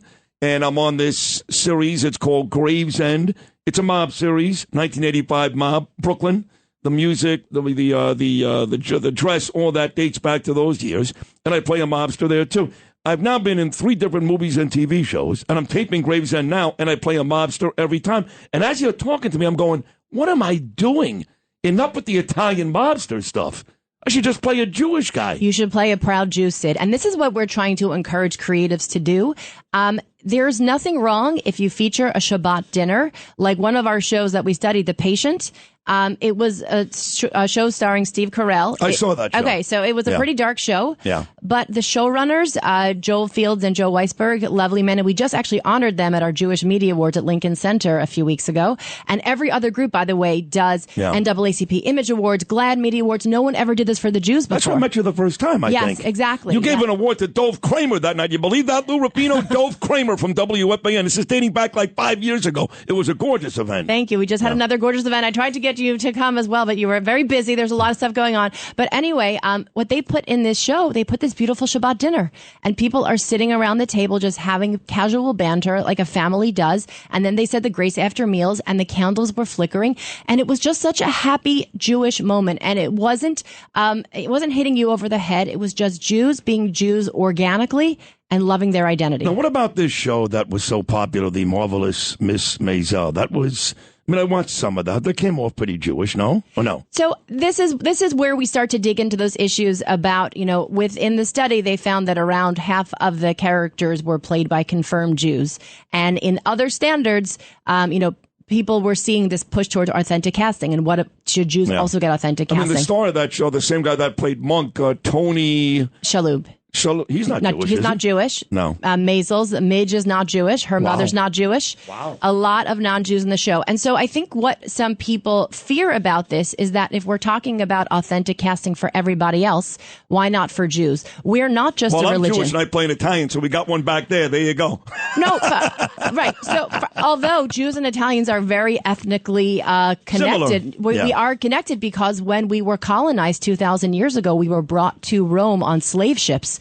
And so another point that I would like to make is that being Jewish is not a religion. We are an ethnic group with a varied spiritual practice that not all Jews observe. We are from the land of Judea. We have a shared history, culture, language, and we should be seen as an ethnic group that also has a spiritual practice, just like a Native American tribe, an ethnic group with a spiritual practice. You mentioned Judea, the One Israel Fund, which I told you about, which is honoring me and my wife next Thursday. Their big message is they want sovereignty in Judea and Samaria. And you know that the non-Jews, the Goyim out there, they refer to Judea and Samaria as the West Bank, which I have to tell you is very insulting to me. They don't want to say Judea because that's where you get Jew from, Judea. It is not the West Bank. It is Judea and Samaria. And much like the Golan Heights, now we've got sovereignty there. We're going to have that in Judea and Samaria one day as well. What I'll tell you is that in terms of Jewish education, we don't even know the word for Jew in Hebrew, your average Jew. I grew up, I didn't know how to say Jew in Hebrew. Really? Yeah. Do you know how to say it now? I do. Do I?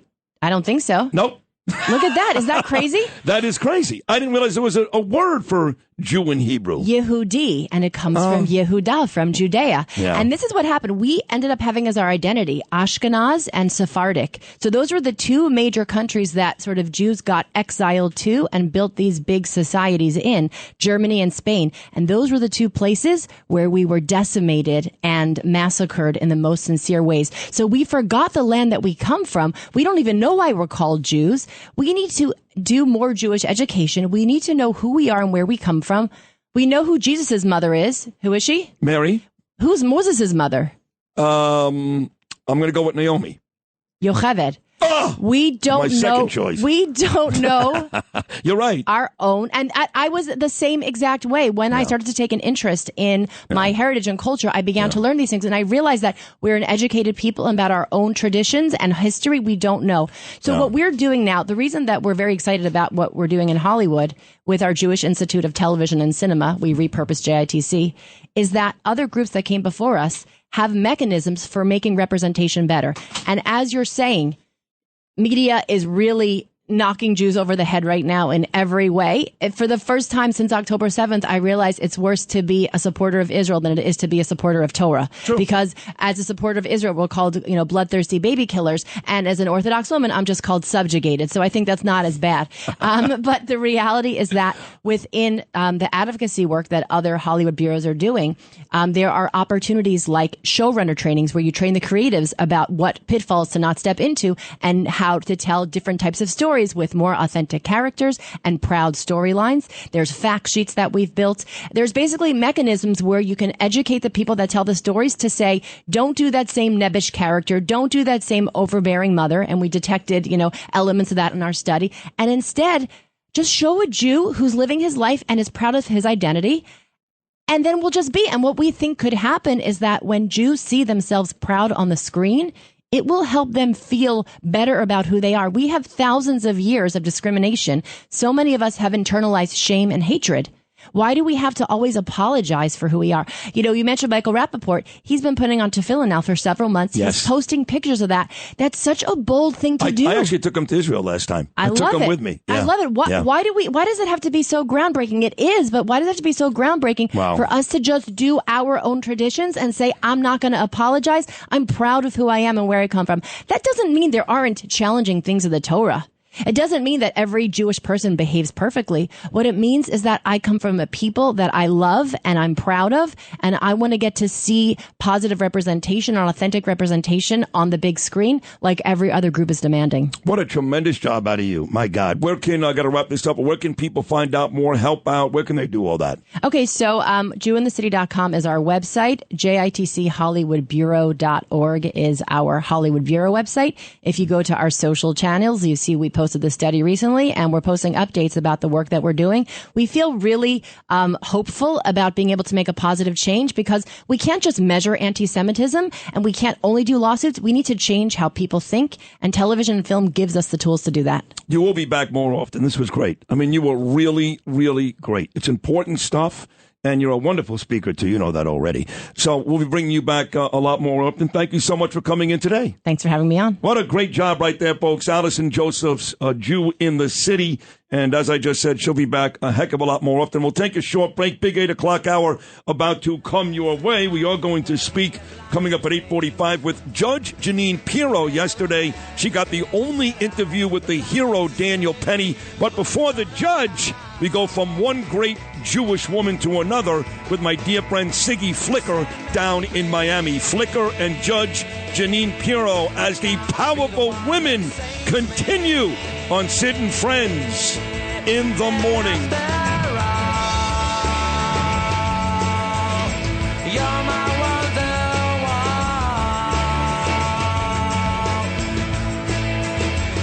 I said maybe you're gonna be the one that saves me. And after all, you're my wonderwall. I said maybe.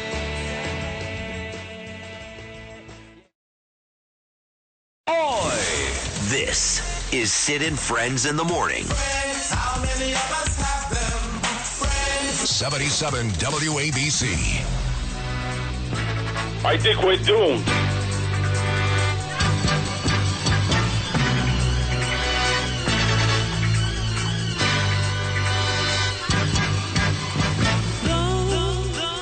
Round by the wind,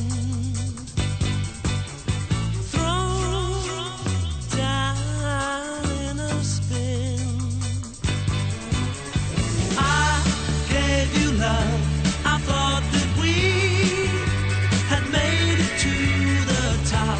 I gave you all I have to give. Why did it have to stop? You've blown it all sky high by telling me a lie without a reason why. You've blown it all sky high.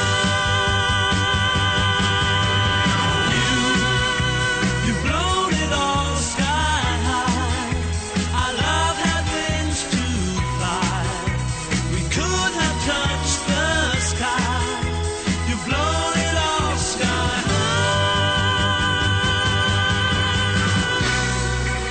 I do love this song, Lou Rufino, coming up big again at 8:24 on your rainy Hump Day Tunnel to Towers Wednesday. Big party here tonight. They're getting ready. Suzanne Miller and the whole crew here. We got cardboard cutouts. We got new coffee machines. We got workers who actually work at the station that are not allowed to go in the station.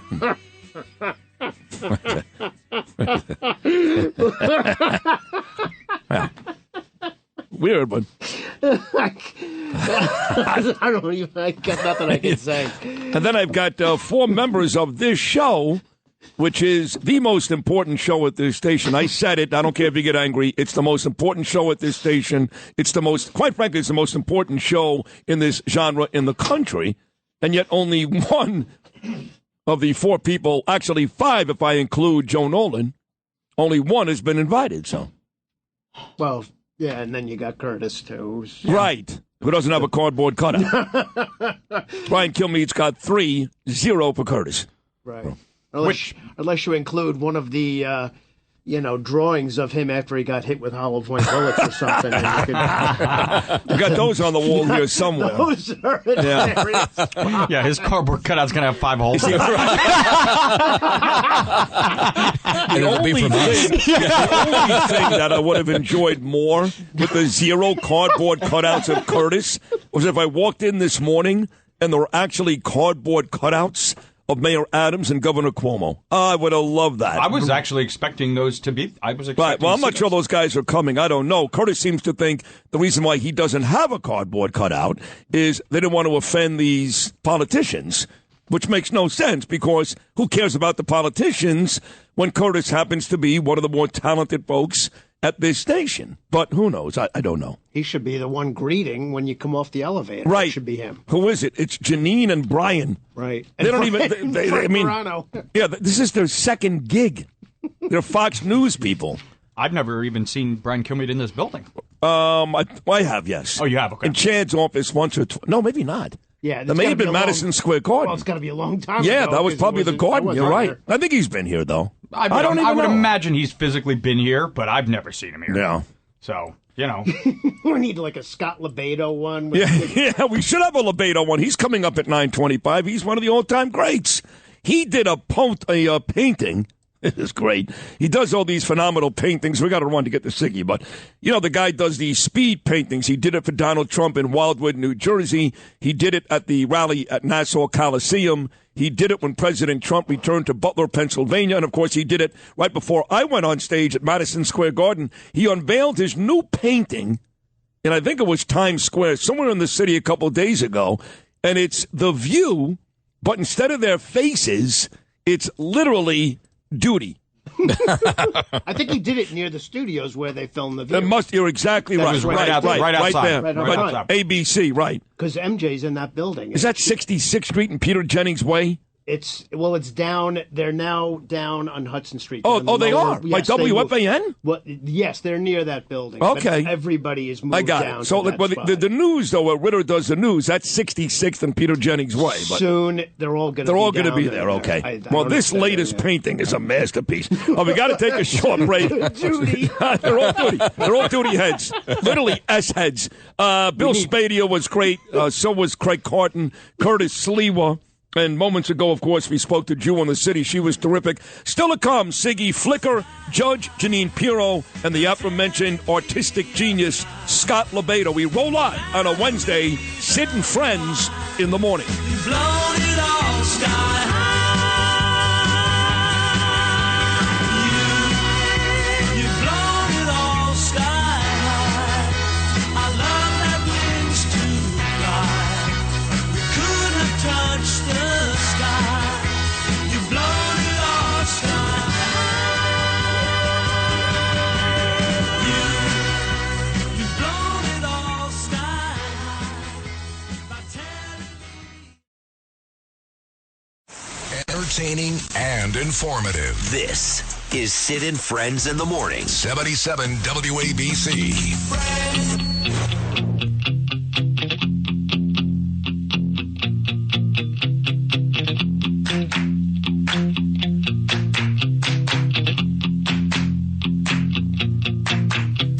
always dancing down the street with your sway blue eyes. And every new boy that you meet, he doesn't know the real surprise. Here she comes again when she's dancing beneath the starry sky. Ooh, she'll make you feel. Here she comes again when she's dancing beneath the starry sky. I kinda like the way she dips. Well, she's my best friend's girl. Well, she's my best friend's girl. But she used to be mine. Lewis just killing it today. Man, every song is great. The Cars, my best friend's girl. Don't forget Judge Jeanine Pirro coming up next. She had the only interview with Daniel Penny yesterday. She's on Fox News as I'm talking about that. She'll join me to talk about Daniel Penny and this maniac, Luigi Mangione. She's coming up next. Then Scott LoBaido next hour. But we are very lucky to have this lady. Very few I love more, if any. And my wife, Danielle, can't wait to see her, too. We're going to be together in 17 days down in Miami. The big lover of Trump, Israel, everything good, the great Siggy Flicker. Siggy, good morning. How are you? Good morning, my angel. Good morning. Boker Tov, Sid. How are you? I'm great. And 17 days. Don't forget, Siggy, 17 days. You, your handsome husband, Michael, me, and Danielle, we are going to hit Mar-a-Lago together.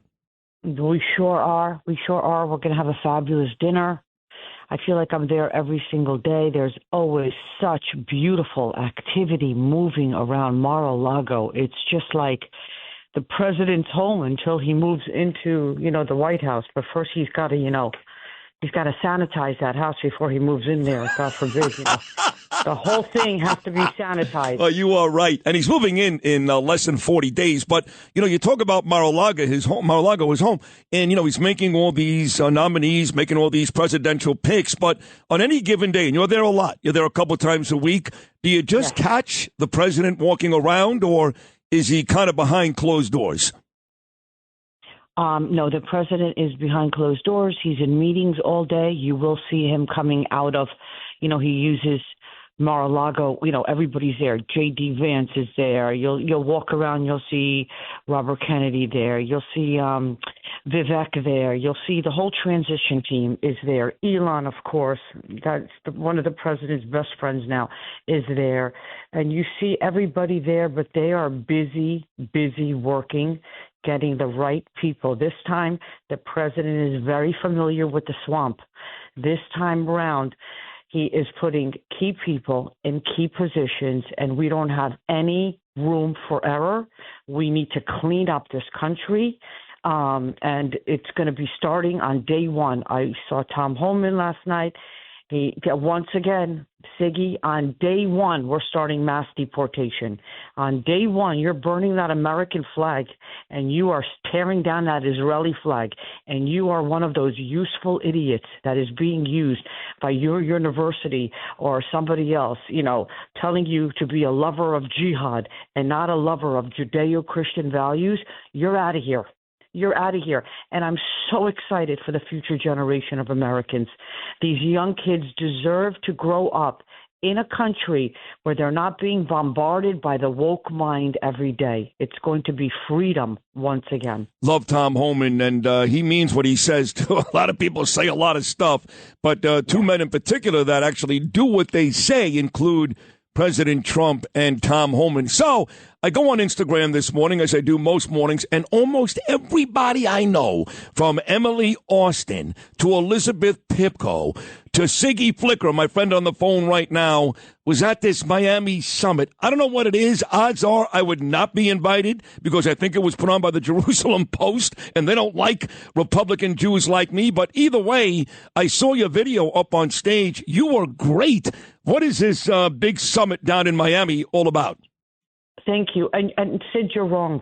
You're wrong. The tides are changing. The Jerusalem Post, which, of course, we know they used to be such a liberal magazine, and we already know what the liberals did to Israel. It's the same thing that the liberals did to America. They tried to destroy us from within because of the brainwashing. And I don't even know what happened to people's, the brain cells that just stopped working when it was so obvious right in front of you.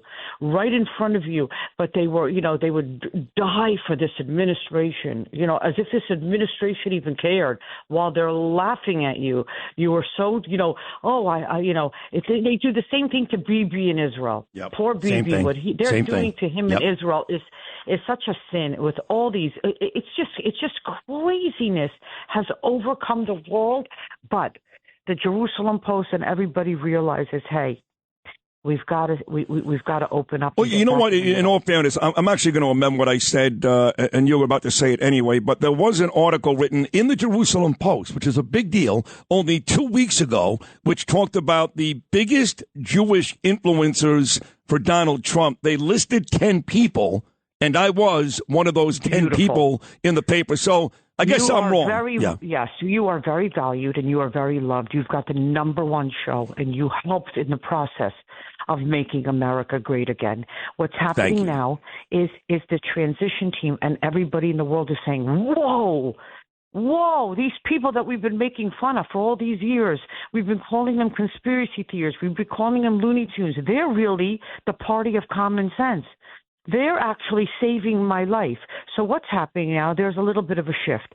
They invited me to speak there. They invited others to speak there.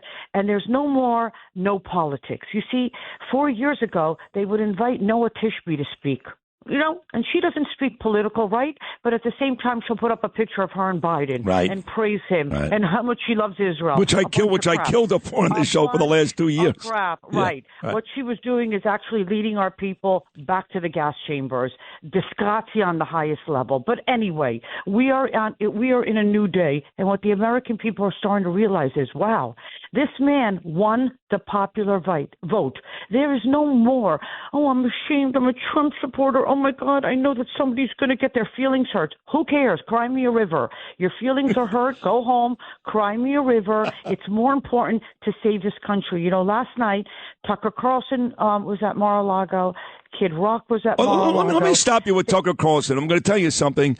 I saw Tucker, and I saw him in the green room right before I spoke at MSG, and he walked over, and I have to tell you, Siggy, he could not have been any nicer. He actually said to me, I texted Lou at the time, he said, you were the most talented person on that Imus in the Morning show, even more talented than Imus all those years, and I loved you. But I will tell you this, I took a picture with Tucker, and a few people very, very close to me, family and friends, said, don't you dare post that.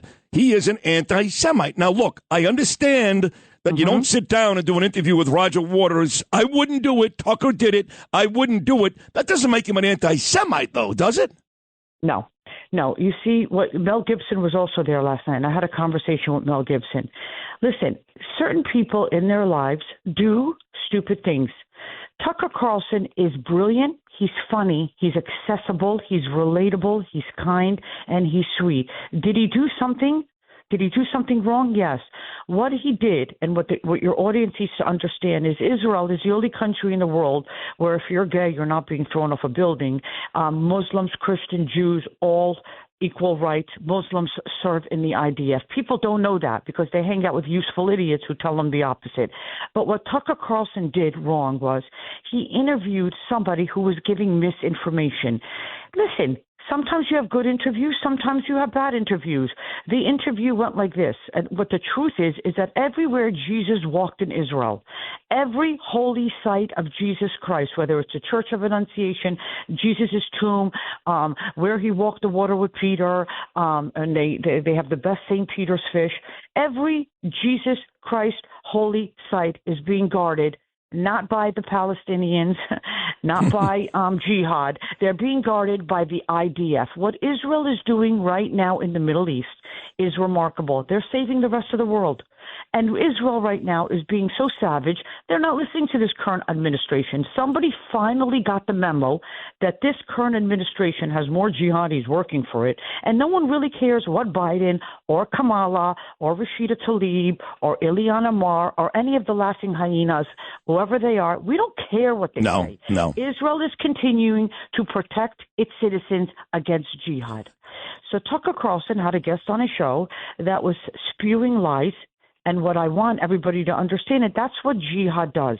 They infiltrate, they populate, they dominate, and they never assimilate. And they do it through a term called taqiyya. Taqiyya means I'm allowed to lie for you in America, in Sweden, in the UK, in France. I'm allowed to lie to you for the sake of Allah and advancing Allah. And they come and they lie, and they're allowed to swear on the Quran, and they don't take the Constitution of the United States of America seriously, and they can't stand democracy. And what bothers them about Israel? What bothers them about Israel is their own people. Everywhere that you have jihad, they're fleeing to other countries until they create jihad there. But what everybody is so jealous of Israel is this tiny miracle of a land that was given to us thousands and thousands of years ago. It's the only Jewish homeland. And by the way, the Christians today, God bless you, you stand up more for Israel and the Jewish people more than the liberal Jews. So you're already in the apple of God's eyes. Genesis 12:3, I will bless those who bless Israel, and I will curse anyone who curses Israel. Well, you see it happening now. You see it happening now. Israel's taking great measures to protect its citizens, which are Muslim, which are Arab Israelis, which are Christians. And by the way, the LGBTQ community, it's the only place in the Middle East where you can live free to love whoever you want without persecution. And women, you don't got to cover your hair. You could choose to practice any religion. And Sid, isn't that what we want? I want to live in a world where anybody can practice any religion they want. And then let's meet on Thursdays for chips, salsa, and guacamole and have some fun. But don't tell me I don't have a right to exist because I'm a fabulous Jew who refuses to shrink herself for anyone. You don't like Jews? You're a Jew hater? What do I care? Hate Jews. Well, it doesn't mean anything to me whether somebody likes a Jew or not. Do not, though, tell me I don't have a right to exist, because then I take out the F-22s. Oh, God, Siggy, I love it. Final 2 minutes, I got to get Jeanine Pirro on. What a great appearance again, Sig. After what happened in Syria over the weekend, Assad running to Moscow, and there's a lot of good. I mean, obviously, when Iran feels pain, we love that. When Russia feels pain, we love that. There's some bad, too. You heard Bibi talk about some of the bad characters that may come out of the woods now, ISIS and Al-Qaeda and others. But overall, in the next 2 minutes, give me what you feel about Israel in the very near future. Israel is going to shock the world, save the world. Israel is America's first line of defense. What's happening in Israel right now should be happening everywhere in the world.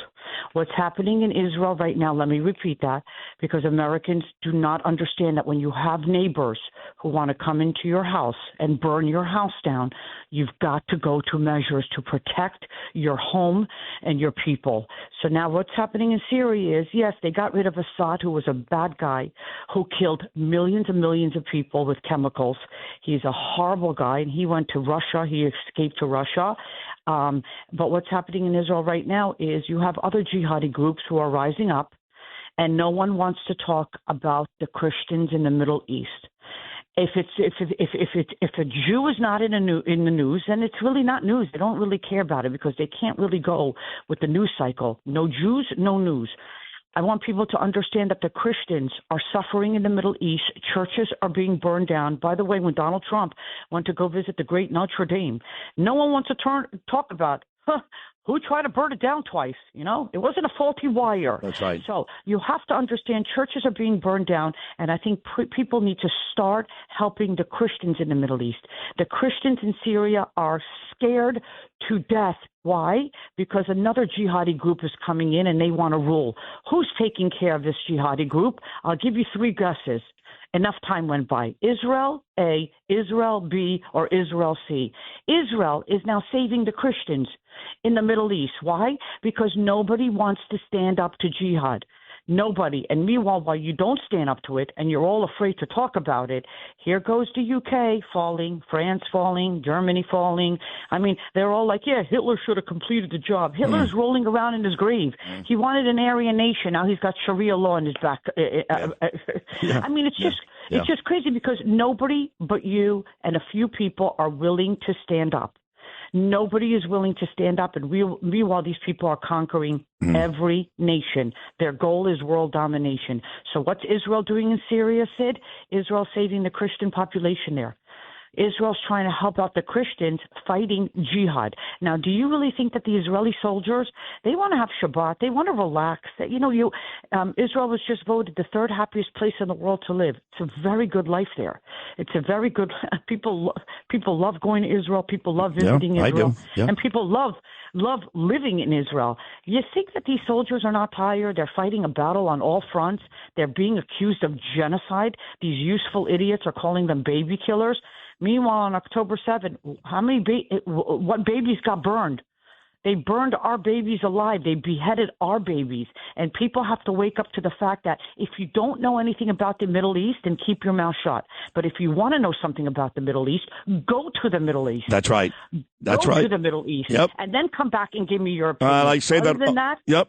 not interested. I say that all the time. All these people here in Brooklyn, Staten Island, Manhattan, they have all the answers. I've been to Israel twice in the last 8 months, twice, all over Israel, from Sderot to Judea and Samaria to the northern part of the country. I've spoken to people on the street, politicians, rabbis, you name it, and you certainly get a much different look at that beautiful country when you are there than from Tenafly, New Jersey. Sig, I got to run. I love you. Congratulations. I love you more. Thank you so much. Thank you. Thank you, Sid. You're the best. Come on. We'll see you in a couple of weeks. There she is, fresh off her appearance. She was terrific at the Miami Summit last night. Our dear friend Siggy Flicker will take a short break. Still a lot more to do. Judge Jeanine Pirro, fresh off the set of Fox and Friends.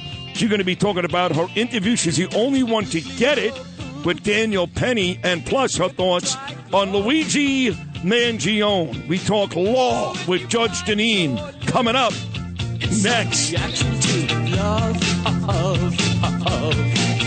she comes again when she's dancing beneath the starry sky. Yeah, I think you here she comes again when she's dancing beneath the starry sky. Here she comes again. I like the way she skips, 'cause she's my best friend's girl. She's my best friend's girl. And she used to be mine. She's so fine.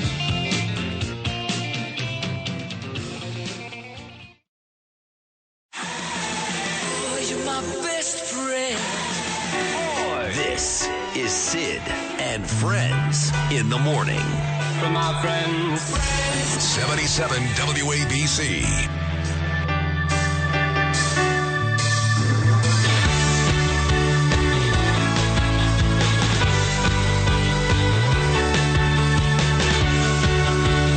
So as I mentioned, we'll talk to Scott LoBaido next hour, and also my friend Bill Spadea. Bill hosts a morning show in New Jersey on 101.5 FM where Craig Carton used to work. He's also running for governor, which I think will come down to a two-man race in Jersey. There are 4 people running now, I guess, but it'll come down to Jack Chitterelli, who nearly beat Phil Murphy last time, and Spadea.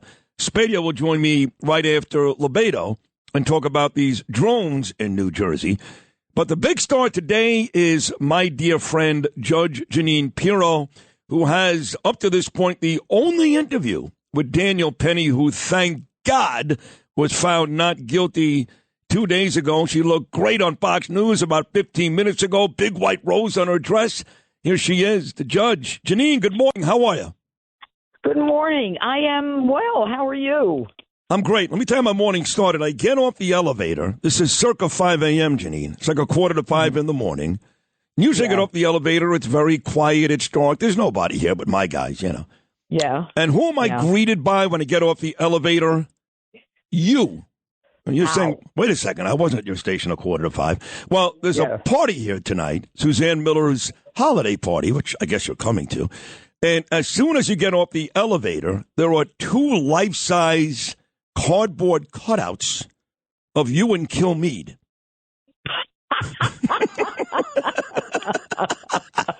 What's the point of that? To get people to come or to get them not to come? You look great. You're wearing a white dress. I think it was from one of our galas here at ABC. So just so you know, when people get off the elevator tonight, you're going to be the first face they see.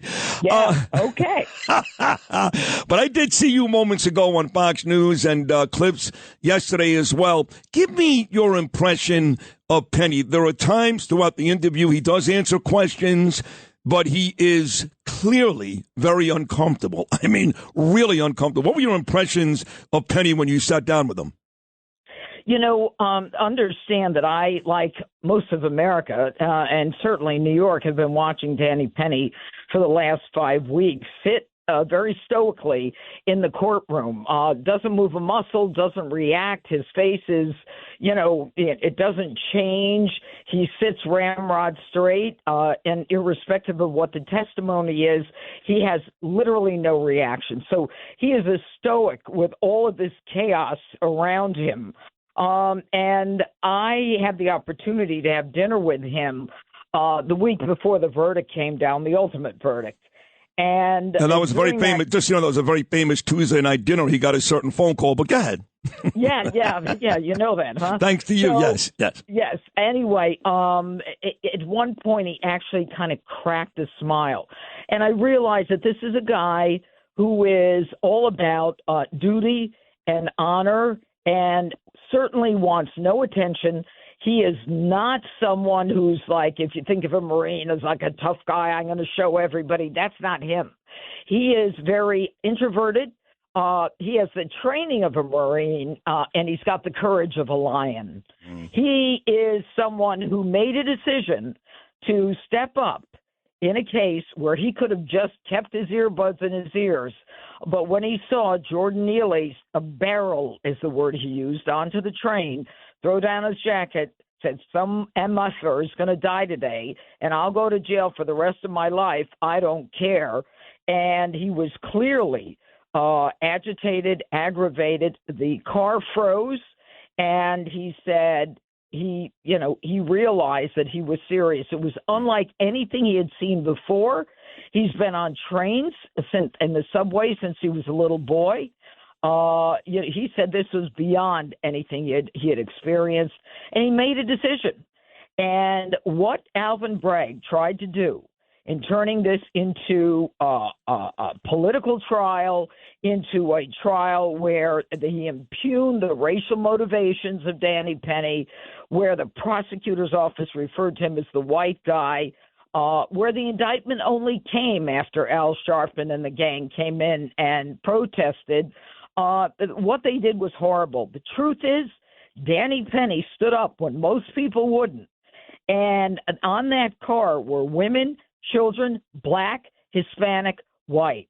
The other people who helped Danny hold down Jordan Neely were Hispanic and black. Okay, and there were blacks and Hispanics on the jury. So let's just get rid of that racial BS right now. Yep. No, you're right. It's got nothing to do with it. No, you're right. It didn't. And the mayor, too, was guilty of that at the very beginning. Of course, he's now come around with everything because he needs a pardon so badly. But he actually said about Jordan Neely, he said, oh, my God, my son, his name is Jordan, too. That could have been him. Please, Mayor, give me a break. Please. But I do want to get to Alvin Bragg because when you look at this embarrassment, I know he's getting ready now for the next big one, which is Luigi Mangione. He'll be coming back here in about a month once Hochul takes care of that. But when you look at Alvin Bragg, look, he's not going to resign. I know people are asking him to resign. But there are also people saying Kathy Hochul should remove this guy. Everybody, we've heard this before. She can actually do it. She can remove him. Do you expect anything to happen to this racist scumbag district attorney? No, I don't expect that Kathy Hochul will remove Alvin Bragg. She has the power to do that. Look, Alvin Bragg has gone after Donald Trump. He's gone after Danny Penny, who is a hero in this country. You know what? Finally, America can look at someone and say, that's a real man, that's a real hero. That's number one. And number two, Alvin Bragg would rather have criminals let out over and over again. Do you know how many times Jordan Neely was arrested in 7 years? 42. Yep. Open warrants for crimes on the subway where he fractured a 68-year-old woman's orbital bone on her face when he decked her. Okay, and that day he had harassed a woman on the subway, and they were supposed to come for him. But look, what you've got with Alvin Bragg and, the mayor with all of these crazy people running around, you've got a system where they're going to target people. Look, I was a DA, I was a judge, just like Bragg, just like the judge in the Penny case.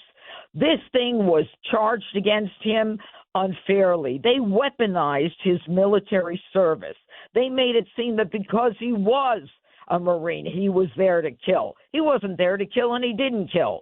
And Danny Penny, I asked him, and you've got to watch the whole interview, Sid, on Fox Nation. It was released this morning. It's an hour interview. It is, for me, 32 years, one of the most interesting human beings I have ever met. Wow. He's humble. But he's he studies classical music since he was in third grade. Yep. This guy is a very Zen guy, and he's gone through hell. And he watched the medical examiner lie. They lied between the grand jury testimony and the trial testimony. They watched the chief medical examiner come in and put in a cause of death of homicide without toxicology, the histology, the anthropology, all that stuff. This guy died as a result of a psychotic break and a K2 overdose, a sickling of all of his organs, and the stress that he used when he was fighting Danny Penny. And make no mistake, Danny Penny said when he freely went to the police, he said, I think he was on K2. And sure enough, he was. And you know what K2 does? It makes an aggressor even more aggressive. Yes. And as Danny Penny, and as Jordan Neely's on a list, out of 8 million people, the top 50 most dangerous on a mentally ill and homeless, and nobody takes care of him, and now everybody wants to collect money. Shame on them. Well, I'm glad you said that because there was his father. And look, George Floyd did not deserve to die. We went over this a million times. None of them do. No, but George Floyd was a terrible person. He was arrested 9 times. He put a gun in a pregnant woman's stomach. He was a scumbag, too. Let's be honest, okay? Statues of this guy in Brooklyn, people marching through the streets. He doesn't deserve that. Didn't deserve to die, but he's a lowlife. This guy, so they gave his brother, this George Floyd, millions and millions of dollars. So Jordan Neely's father goes, where's my money? He didn't care about his son when he was on the subway platform sleeping or doing K2. He didn't care for years, but he wants his payday. We got to stop doing stuff like that. Yep, I agree with you. But you know what? I do not compare Jordan Neely to George Floyd, and I'll tell you why. Jordan Neely was there to kill someone. He said it. That was his intent. Those people were in danger of imminent deadly physical force. And but for Danny Penny, you had a woman with a stroller. You had little children going to school on the train. Everybody was frozen in time. This guy was threatening to kill. And you know what? Danny Penny said, I was afraid of him. Yeah, I was afraid of him. That's why he took his earbuds out. Yeah, but you're right. You're right. They're different in that respect, but the reaction's the same. The family wants money at the end of the day, right? They're going to sue them civilly if they don't win in a criminal trial. So, well, you're right. They're two different situations. I mean, explain this to me, okay? I get it. Alvin's a black guy. He's a racist. Can you explain to me how AOC looks at this trial and is angry that Daniel Penny's not guilty? Yeah, look, AOC, I'm sorry, I was just distracted. AOC is ignorant, okay? This woman allegedly writes the laws. Maybe she ought to read the law. There is a law called justification. And if you're not smart enough to read it, keep your mouth shut. It means that if someone is using deadly physical force, you can equally use deadly physical force if they're using it against you or anyone else, in defense of anyone else. So shut the F up, and you know what? Stop ginning up hate because you don't know the law or because ideology and racism is the only agenda you know. Americans are grateful for people like Danny Penny. Danny Penny is the hero. Danny Penny is somebody that we ought to rise up and say thank you to and not start this craziness because who knows what lunatic is going to listen to their craziness and say, yeah, we got to get him. He protected people. He was in a position of honor. And you got a New York City, the most liberal city in the country, a New York jury, a microcosm of this city, and they said not guilty. Yeah. You take that, you put it in your pipe, and that's the end of it. Last 60 seconds, this city really has become grotesque. I mean, you had these animals protesting, not big in numbers, but enough, protesting outside the Daniel Penny trial. We see these pro-Hamas, pro-rape, pro-torture animals walk the streets. Now you got this kid who's clearly insane, this Luigi Mangione kid. He's insane. He murders some innocent guy in cold blood. You've got people in New York putting up signs celebrating the murder. They're actually having dress-up contests like the killer. Jeanine, what the hell is going on in this city? Look, when I was the DA, I put a lot of people away, okay? And what you'll find is you'll find women and people who are attracted to bad boys. They find them very exciting, and they want to nurture them. They want to marry them. They want to meet them. But I think this is a level above. I think this is like it's now acceptable for mainstream to say, you know what, I agree with this guy. Okay, you agree with the guy? That's great. You got a problem with insurance companies? Why don't you look at Canada? Why don't you look at one of these other countries and see if you can even get a damn appointment? Look, insurance sucks, and I agree with it. I'm angry today. I'm really talking. Oh, you're awesome. You're awesome. Oh, you're great. No, insurance does suck, okay? So you sue, or you get another insurance company. And I'll tell you what some of the problems are. We're paying too much to illegals for their health care. Okay, maybe we ought to put that money taking care of Americans' health care.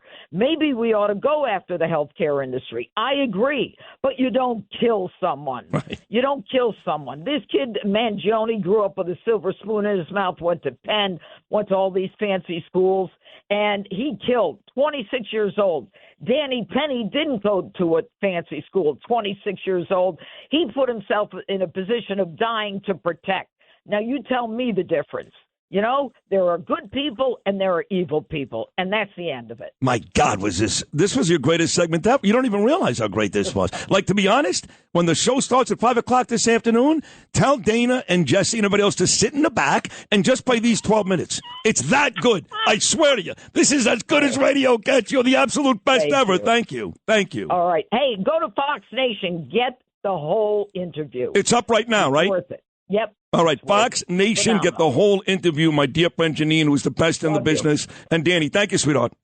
Bye. Bye-bye. Jeanine Pirro right there. Fox Nation, go watch that interview right now. We'll take a short break, come back with our final hour. We go from one great to another. Great to all morning long. Scott LoBaido's coming up and Bill Spadea as well. Keep it right here. For something great, stopping in somebody's old hometown. Gotta get that midnight meal. If you can't get behind your own life, get behind the driving wheel and go. Just go. Find a place that you don't know. Ran into a friend just the other night. Got a Oi! This is Sid and Friends in the Morning. 77 WABC. We're talking about Queens. They've got another new resident coming into town, a big, big name, and this is the sports story, I guess, of the month, Juan Soto. And you knew that Steve Cohen was going to get him. I'm just going to say this. I'm not a Yankee fan, and I think for the Yankees, this was a huge embarrassment. There was no doubt that Soto was their best postseason player last year. Yeah. He's right there with Ohtani and Judge as the three best offensive players in baseball. And if George was alive, he'd be furious that his son lost out on Soto. I don't want to hear about contracts. When I was growing up, Craig, you too, contracts didn't matter. Whether it was Hideki Irabu or Sterling Hitchcock, the Yankees absorbed bad contracts. If you're the Yankees, you cannot lose Juan Soto to the Mets. Bottom line. Yeah, I hear you. I don't agree, but I hear you. So, look, he's a generational talent. I don't think it's right that, now Yankee fans are poking holes in his game, because they're bitter that they didn't get him. But there also has to be, some point where you go, we've just offered you $760 million over 16 years, more than double what we gave the captain of the Yankees, Aaron Judge. What else do you want? And the fact that Steve Cohen, quote unquote, outbid them by $5 million and won last year, great for the Mets, obviously. And it takes on more meaning because, they got him from the New York Yankees. But, does this guarantee that the New York Mets are winning the World Series next year? No. Are the Yankees most likely going to be in the playoffs next year without him? Yeah. And while, yes, I agree, if George were alive, he's probably a Yankee. George has been dead for 20 years now. Oh, my God. He's not a Yankee. Right. And I just don't know how the Yankees embarrass themselves. They offered the guy who, by the way, batted .285 last year, $760 million. This Christmas, baby, please come home.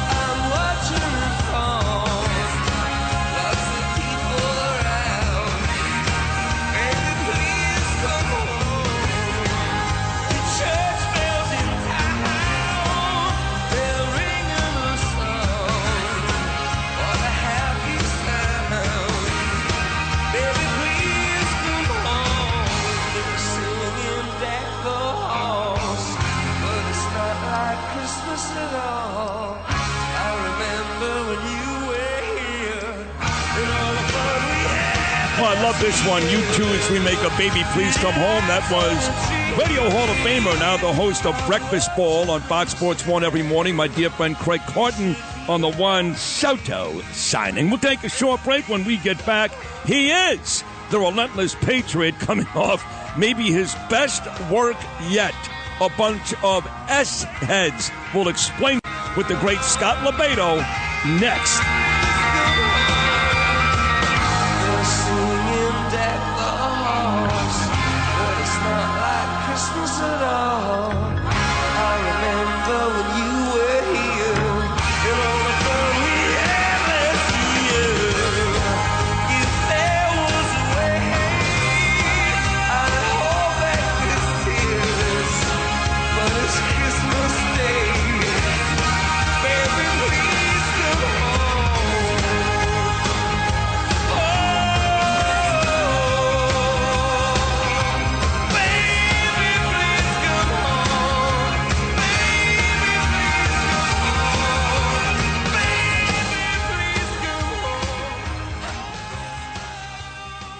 Let me go right to him, fresh off maybe his finest work yet. I can't say the word. It's synonymous with duty, but it's the real word, view. He is relentless patriot, the great American, the best artist alive today, Scott LoBaido. Scotty, you are a gem, my brother. How are you?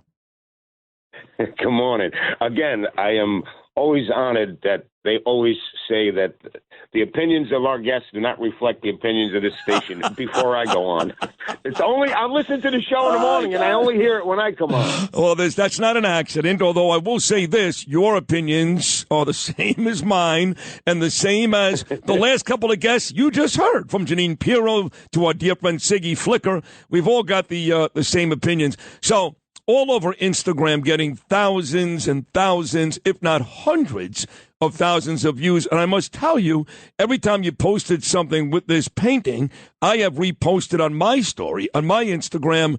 This latest piece of work is absolute genius.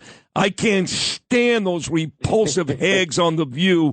So thank you for doing what America needed to see, making all these ladies crappy ladies like Doug Emhoff is a crappy Jew.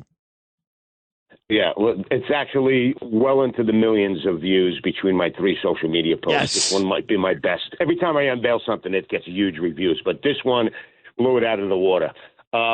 It's, listen, I am an artist, and I am here to project what the world sees, and us Americans, all of us pretty much, well, I'd say about 90%. There's 10% that still watch this effing show called The Shitty View, as I portrayed it in my painting, I guess I can explain it, but if you have to see it, folks, it's on, just go on all my social media, Instagram, Scott LoBaido, Twitter, whatever. And it's, I use the nudie emojis as, as their faces kind of thing. I don't know. You have to see it. You can't visualize it. No, you can't. Yeah. You got to see it. It's so good. And listen, it's humor again. It's humor. It's cartoonish, but it gets exactly to the point.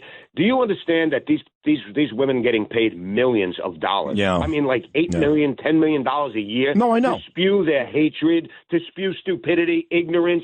They have no knowledge of society, nothing. They're washed up comedians, washed up actors, ball players, ex-wives, or whoever the hell they are. I don't even know half these women on there. All they do is spew hatred, division. And we need to put up. Listen to me. I said this last time I was on. Yes, Trump won. The world is going to, this country is going to be saved for another 1,000 years. We were going to lose it if she lost. That was a fact. We got this country, and I don't want people to go back to their complacency, because that's why we came into this, crap that we were in. So people, just because Donald Trump won, this man is not going to single-handedly, fix everything. Obviously, he's got a great team, but he still needs us civilian soldiers. We are here for a reason. People thought I was going to retire after he elected. What are you kidding me? We still got these little fires to put out. We still have, these women on The View to put in their place.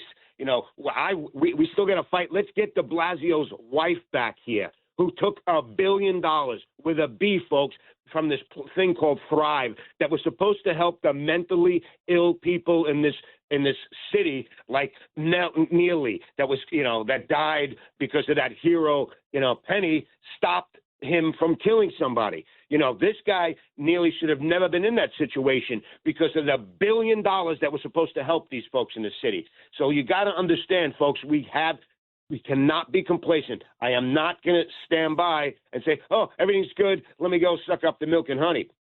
F that. I'm going to fight. I'm going to fight Bragg again. Letitia James. These people are going to fall. And Mayor Adams. Everybody's like, oh, your Mayor Adams is coming over to your side now. Aren't you glad about that? Please. You know what? I'd respect him more if he stood his ground, of being course. A liberal asshole. That's right. And switching because he knows he's going down. So he needs to kiss some serious ass. Damn right. And Trump is allowing him to do it because Trump doesn't care. He loves when Adams and Joe and Mika and all these losers pay attention to him. But you're right. He's still the same liberal jerk-off he was before. But, what's funny, Scott, is that our work is just starting. I'm talking about I say me and you, okay? You're a civilian. You're an artist. Yes, Trump loves you. You painted in Wildwood. You painted at the Nassau Coliseum. You painted at the return to Butler, Pennsylvania. You're on right before me at Madison Square Garden. You'll be painting at the inauguration. But you're a guy. You're an artist, Staten Island. I'm a guy. I'm a radio guy in New York, and I got news for you. Trump is a big name. Our work is just starting because we can never allow the Democrats to win.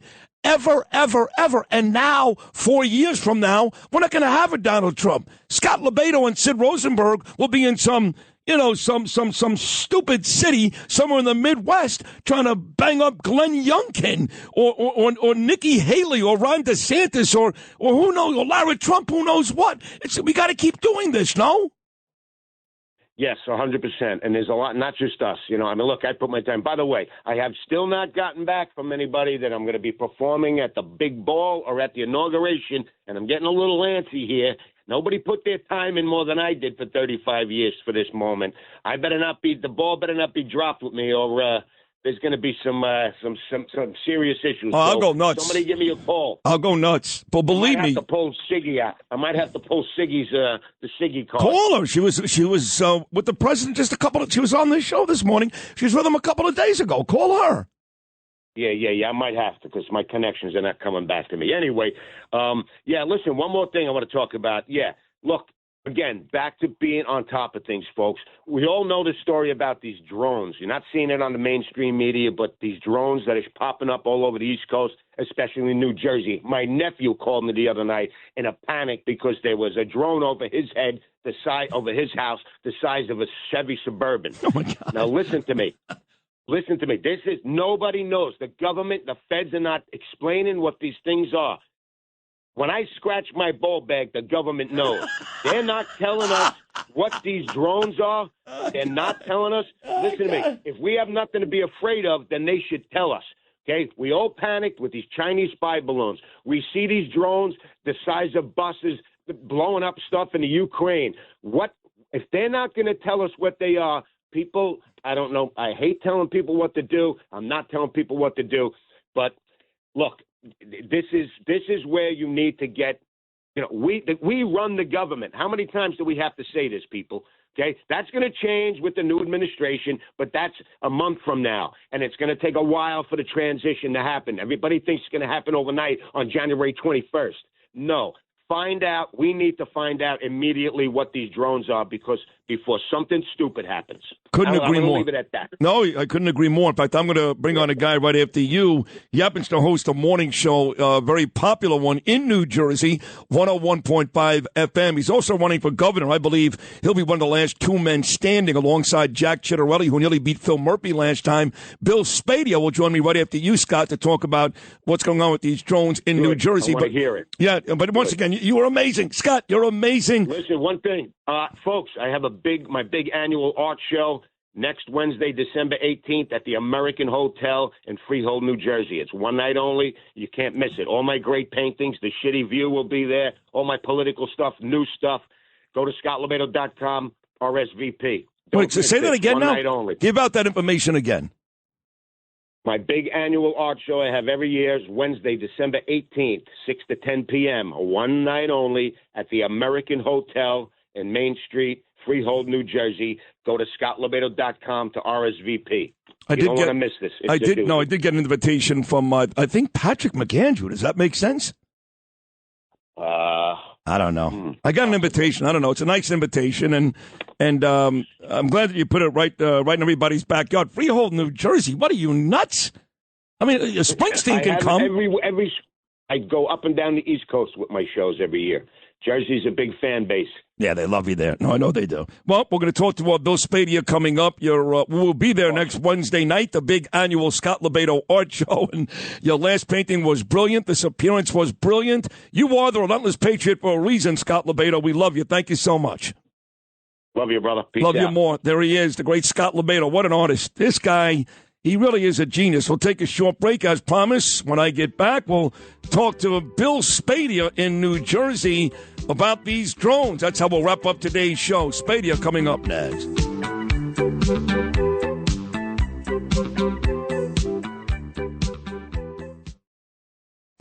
This is Sid and Friends in the morning. 77 WABC.